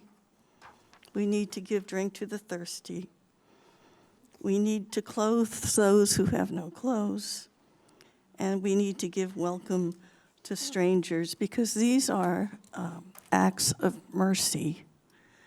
So I come from that framework, that we need, all of us needs mercy in our life. And I do believe, as an elected official, I want to be merciful towards our friends and our neighbors, because mercy fuels compassion, providing glints of light in a darkened world. Thank you. Commissioner Scholl, you're up. Yes, good evening, ladies and gentlemen. I see concern for all citizens of Clackamas County expressed in the actions of our county staff and by our civic partners every day. The people of Clackamas County have kind hearts. This includes great concern for the homeless and those suffering from addiction and mental health issues. The county and our regional partners have many programs to help the most needy in our society. And these programs are funded by hundreds of millions of dollars in the greater Portland area each year. Yet the challenge of relieving suffering and working to alleviate homelessness grows. To help people who need help the most, we need a paradigm shift in the housing first model to a treatment first model, with supportive housing after treatment, ideally only for a short period of time, to get people back on their feet and able to move into a self-sufficient life where self-respect and dignity is once again achieved. This new paradigm I see as the most cost-effective and most productive approach to help those suffering from addiction, mental health issues, and homelessness. This treatment-first model has not been utilized in cities in this nation that are now suffering the most from homelessness. We here in Clackamas County, who you have elected to serve the people, must not fail to recognize those failures while we look, learn, and act in a more effective way. We must invest in new ideas, new solutions.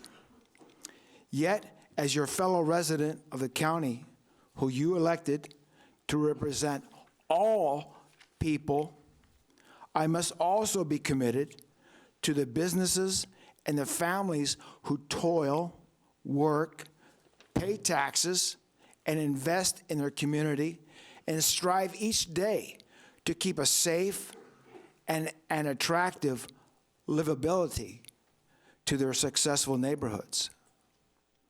The residents, investors, business owners, and the employees of the community we see as the greater Happy Valley area, from Clackamas Town Center, I-205, all the way up Southeast Sunnyside Road to 172nd and beyond, and to the neighborhoods to the north and to the south, is an area where people want to live and work.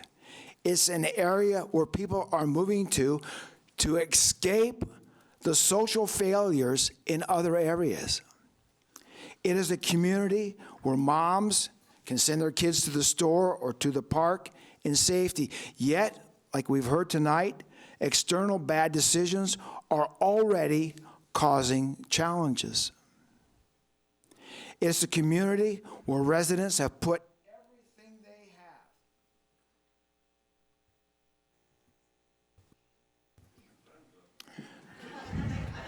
everything they have into their homes and businesses, and I also want to support them, their futures, their rights, and their wishes to sustain a beautiful community while we look at other viable options to support those in need. The decision we make here today can put us on the road to help make a better life for both groups, not harming one to benefit the other.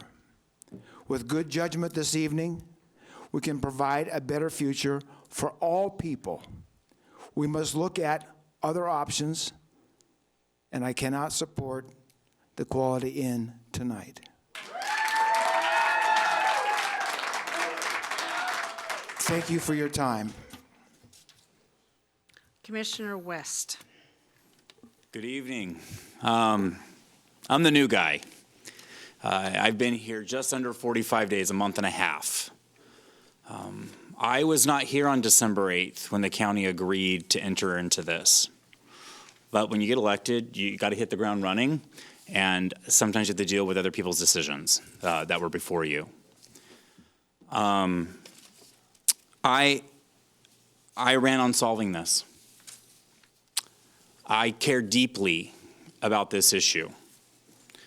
I care deeply about this population. That's why I'm a nurse. You know, I come from both worlds too. I also know a father that got up before the crack of dawn to make sure my needs were met, and a mom that made sure that I was cared for, and they worked really hard, and they put everything on the line, and sometimes he had to put everything on the line just to sign the front of a check, not just the back. As county commissioners, we have to represent the harmony of the entire community. And it's a tough job, and we have to weigh a lot of things. And this vote I struggled with deeply. And I fully respect and honor the decisions of those on this board that may disagree with me tonight. Because I know they did the work, just like I did, the deep dive. They had a little bit more time than I did. But my God, we have been in overtime trying to figure this out and do the right thing and come by an honest, ethical vote that we could stand by. This won't be a unanimous vote tonight. I don't think so, at least. We'll see what happens. But as we move forward as a board, I am committed to doing the work to make this work if the vote doesn't go my way tonight. Because I'm lucky to serve with 5 people on this board that want to solve this problem and mitigate the risks and be innovative. I want to encourage every one of you to know something tonight, and that heartens me tonight, is that our vision on this issue as a 5 is much bigger than the Quality Inn. Now, you don't have to trust me, and I fully understand why you don't trust me when I say that. because politicians and elected leaders and bureaucrats all up and down the West Coast have made that promises for far too long as the most beautiful cities, not only in the nation, but sometimes in the entire world, are falling apart and look like an episode from The Walking Dead. It would be disingenuous for 45 days for me to say to you, trust me. But I hope to earn your trust. I hope to partner with you because what I heard tonight is we all want to solve it. What I heard from you tonight is great ideas on people who care about their communities. My vote tonight is narrowly focused on the business community. I did a 14-hour ride-along, and on that 14-hour ride-along, in that area specifically, I saw a lot of crime come in from Portland. I saw fentanyl as plentiful as Skittles. I saw violence. I saw a lot of despair, and we couldn't even respond to Dick's Sporting Goods that was hit 20 times in one day because we didn't have the resources to deal with the criminality and the theft, which fuels the fentanyl epidemic, while a lot of people want to tell us that it's going to be okay if we pass measures like 110 in Oregon that legalized that poison that's probably in your child's school today. And so we have big vexing problems that we have to solve. We have big things that we have to deal with. Tonight I am voting no.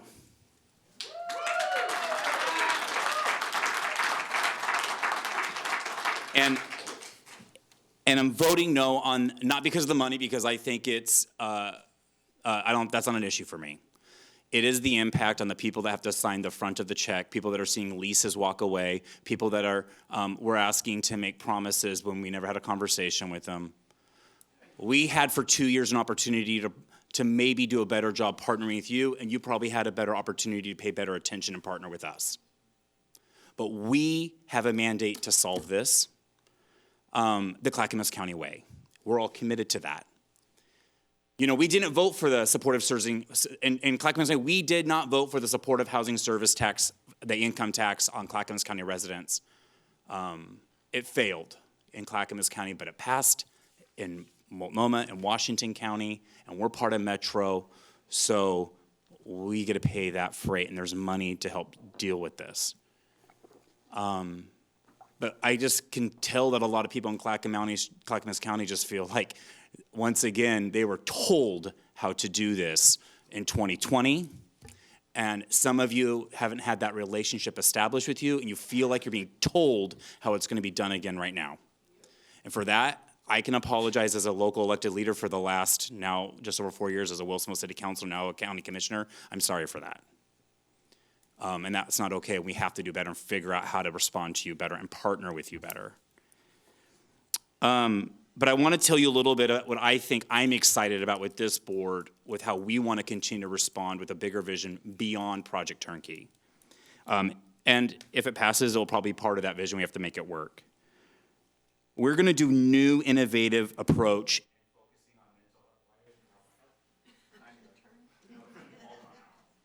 Are we back? I think all of our power is out. Okay, can you guys hear me? Okay, I'm back. I'm almost done because I know I'm going way over 1 minute, sorry. You're good. I'm heartened by our common goal to solve this unique and innovative way that deals with the reality that the majority of this population is not the family that's falling on hard times. The university, UCLA Policy Lab did a study recently, and there's many studies that support this, is that 75% or more of this population does have an intersection with mental health and drug addiction.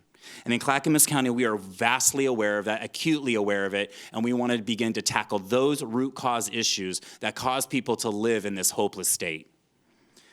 We're going to support one that is self-directed by patients, community-based recovery strategies focused, like Commissioner Scholl said, that on making people self-sufficient and whole and on treatment.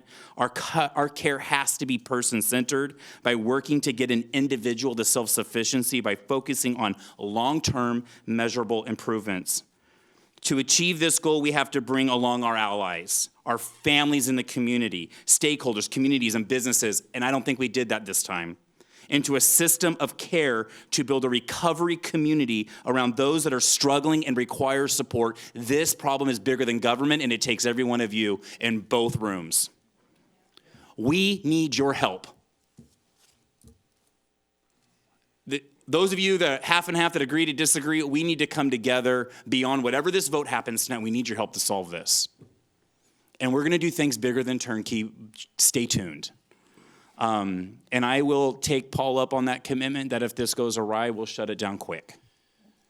But, you know, I just wanted to share my heart with you where I'm coming from. It's complicated. It's a multifaceted issue. I had to ask myself when I looked at Dave's Chicken and Baja Fresh feet away from this facility.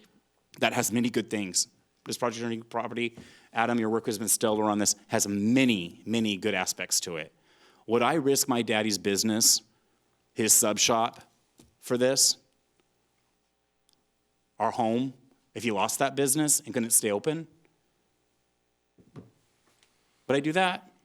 There's some of the people in these rooms have known me since I was a little boy. I've watched you and your families as business owners, the real struggle behind the scenes to provide for your families. Your value system informed me as a man.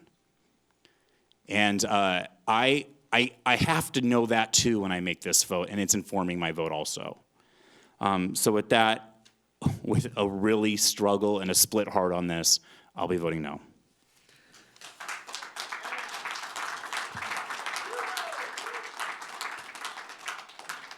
Thank you, commissioners, for all your comments. Thank you for all the people who are staying up late night, telling us what you think. We really do appreciate it.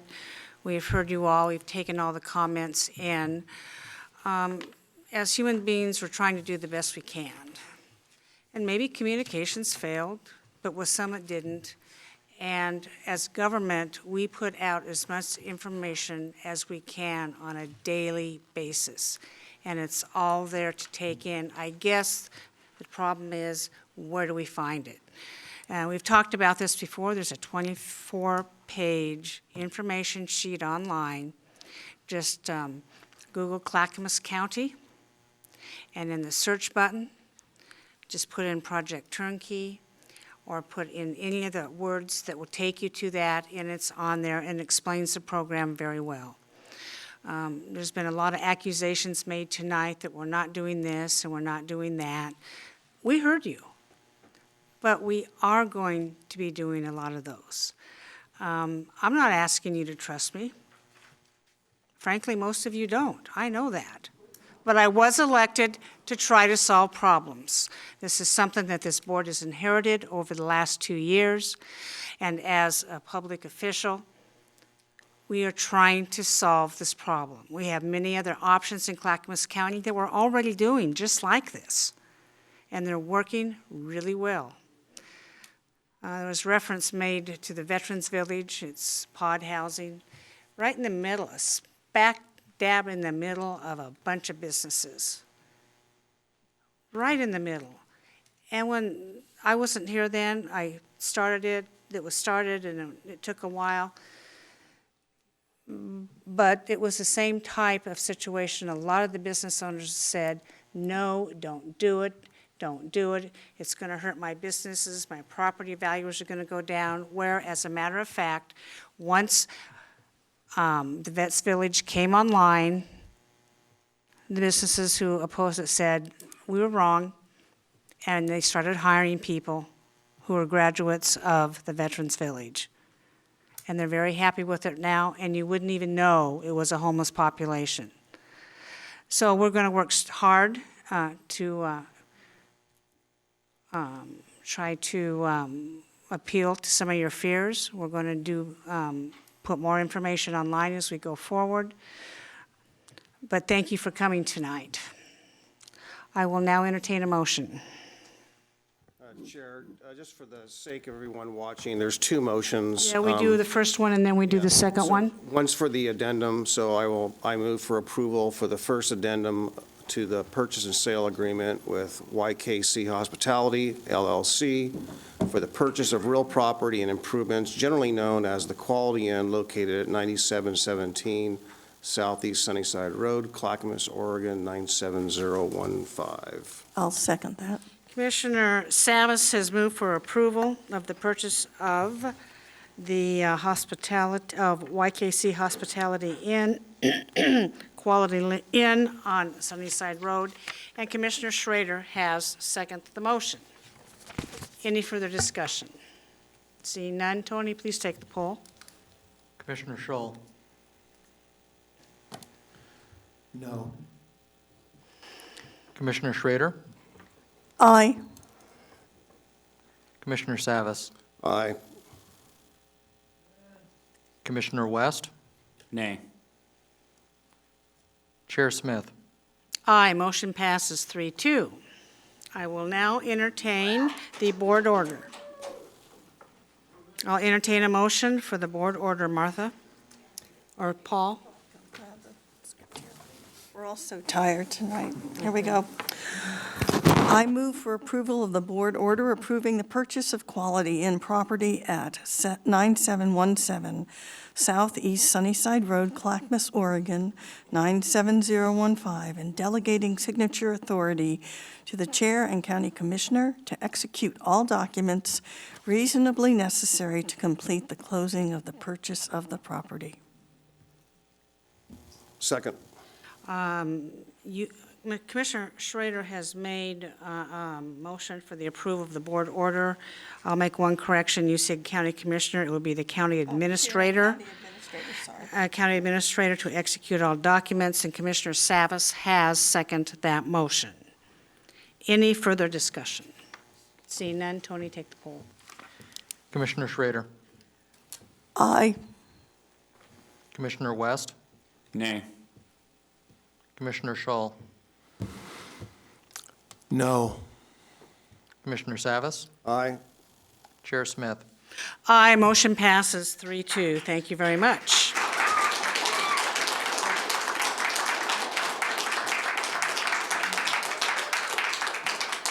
Again, we appreciate all points of view on this. Gary, what's up next on the agenda?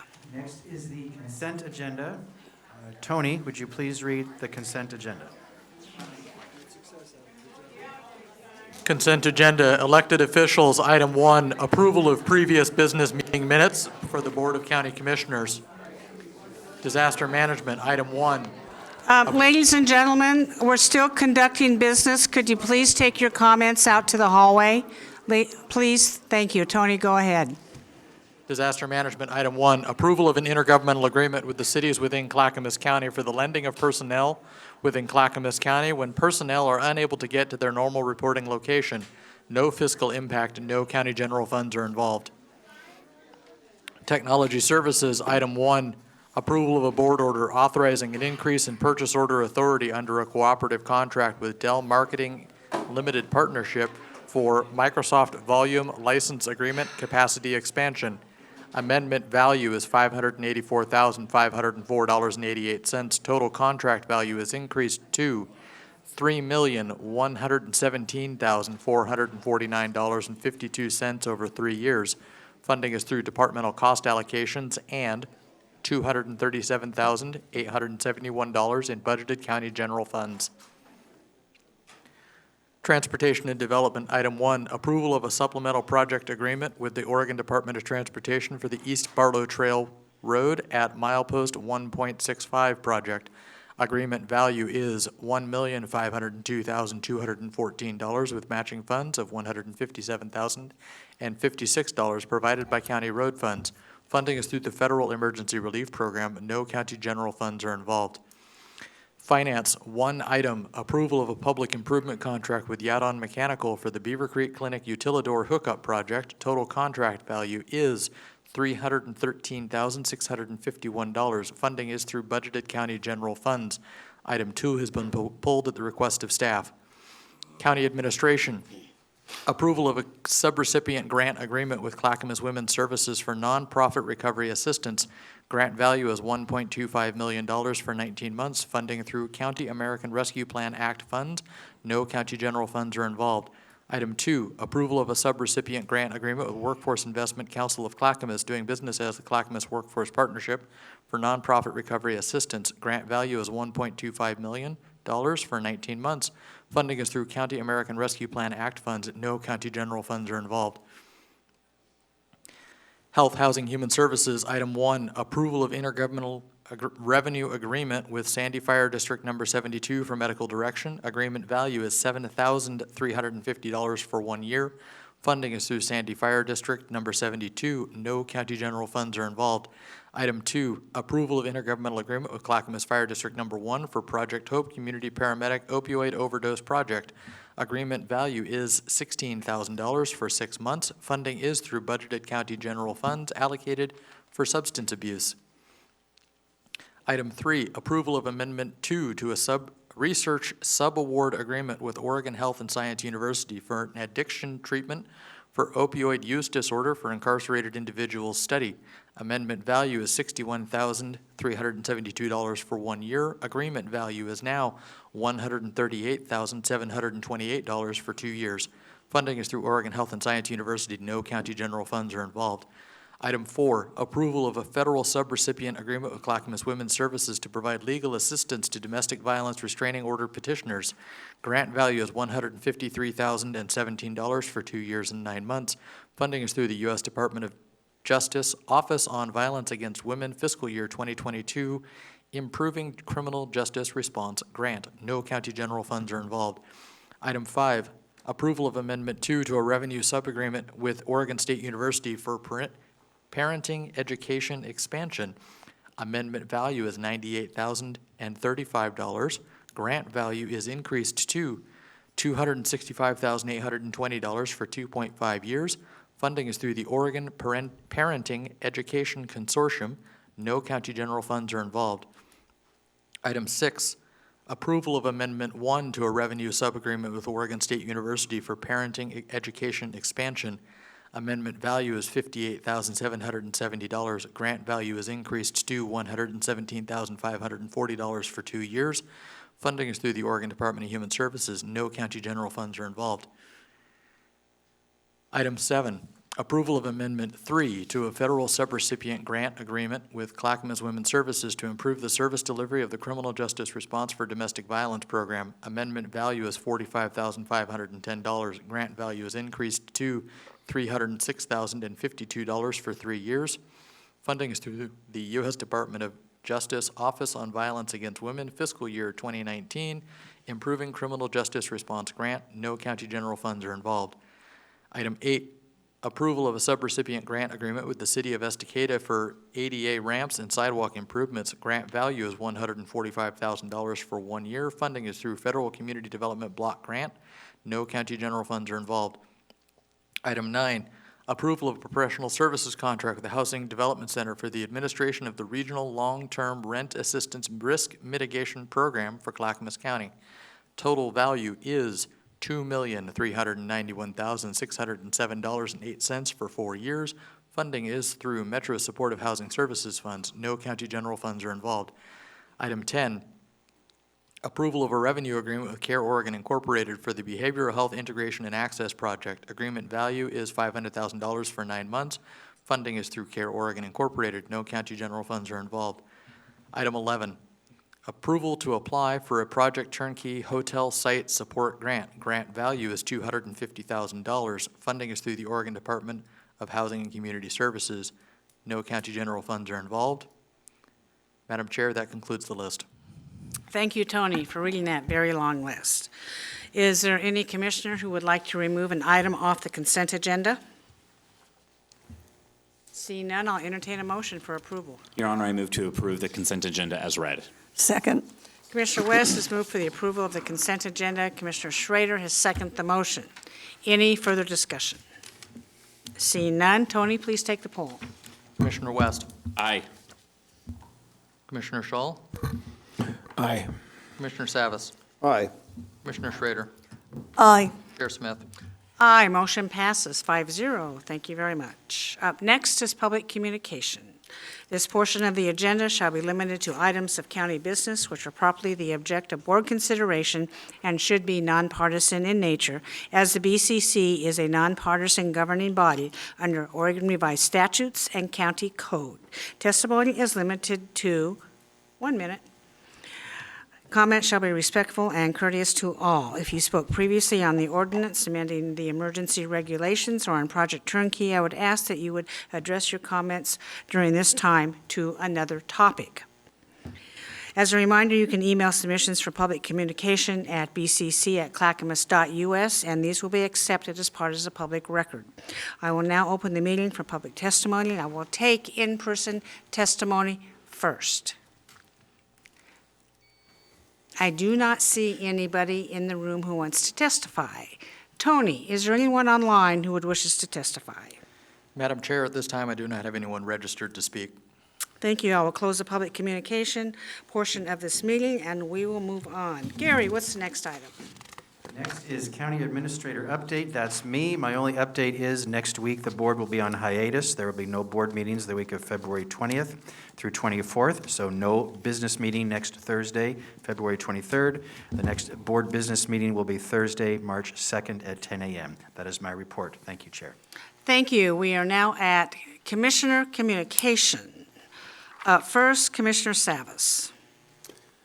It's been a long night, Chair, but I just want to close with this. I remember many, many years ago in a very contentious issue in my community of 33,000 people, 13,000 households, and the voters had voted 78% to not join Clackamas County for a wastewater sewer consolidation. And we were stuck with a plant that was failing that we knew we needed to invest in, and the estimated cost at the time was $100 million. We did a lot of work, and we put that to the voters, and in some very trying times during the recession, 2009. And we decided to put it to the voters because we wanted to get what's called a double-barreled bond, which meant partly guaranteed by revenues, but paid with rates. And we could get a very good interest rate on that. So we put it before the voters, and everyone said, there's no way it will pass. We went door to door with videos. We had a video made. We went door to door with the videos, knocked on every door in the community and handed out those videos and told people about it. Before that came to a vote, we had people testifying that they never heard about it. After I went door to door to every community, and it's without fail, it seems, and maybe they just threw it away, they didn't know what it was, but without fail, you can never do enough public outreach, but you know what? You always strive to do more, you always strive to do better, and I just want to thank the staff here at the county for all the work that they did for the last 6 years on this, 7 years on this effort. We've done, we only talked about 1 or 2 sites today, but we've done really a lot of work. We have the oldest housing authority in the state of Oregon. It's over 82 years old. We've been housing people for 82 years, the longest standing housing authority in the state of Oregon. Chair, that concludes my thoughts for tonight. Thank you, Commissioner Savas. Commissioner West, you're up. We've been here a long time, and nobody wants to hear me blather on anymore. But I am gonna look forward to going home to my spouse, and today is my son's 17th birthday. So Jaquan is 17. We were able to go to breakfast this morning together, which was awesome, and he's been popping into the offices every now and then to see what happens in local government. Wonderful. So I appreciate everyone that came and spoke, those that even voted different than me or disagreed with me today and saw it a little bit differently. But I'll reiterate, I am 1,000% committed to now making turnkey work. We have have no other option. And so we're going to do that. We're going to make sure those businesses those risks are mitigated and that we get the right programming. So with that, good work today, everybody. And thanks for hanging out with us so late. Thank you. Commissioner Schrader. I just want to say thank you to staff as well. Thank you to all my colleagues. I respect all of you. But I got to say, Chairwoman Smith, you are a rock star. And I will make sure everybody knows it within my personal and otherwise. And I want all my Democrat friends to know that, and Republican or whatever, we are nonpartisan. But yeah, man.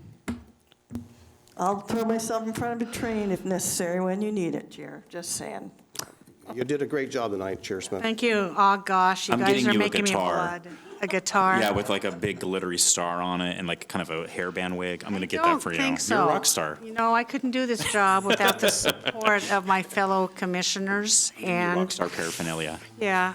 Haven't you talked enough? No, you guys put a mic in front of me. That's your fault. I'm turning it off. Okay, I want to profusely thank staff in the room. There were dozens of staff people today who are engaged in this meeting, all the way from security to logistical support. Yes, good evening, Clackamas County. Thanks, Just Paul. one little quick thing to remember. Governments are instituted among men, deriving their just powers from the consent of the governed, as the happiness of the people is the sole end of government. So the consent of the people is the only foundation of it, in reason, morality, and the natural fitness of things. Thomas Jefferson. And I want to thank you all for your participation in government today during this challenging meeting. Your input makes the difference. Thank you and good night. Thank you. I'm going to amend Thomas Jefferson's quote, "The powers derived from men." I would also include women in that, Commissioner Scholl. Yes, but Thomas Jefferson didn't That's say right. it that way. That's But right. I agree with you, Chair Don't forget Smith. the women.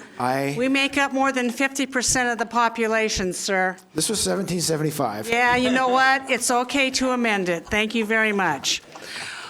I want to thank the staff today.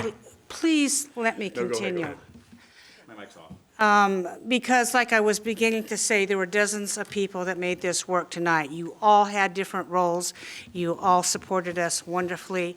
And I want to thank all the people who came today. And now our work starts, Commissioners. See no further business before this board. We are adjourned.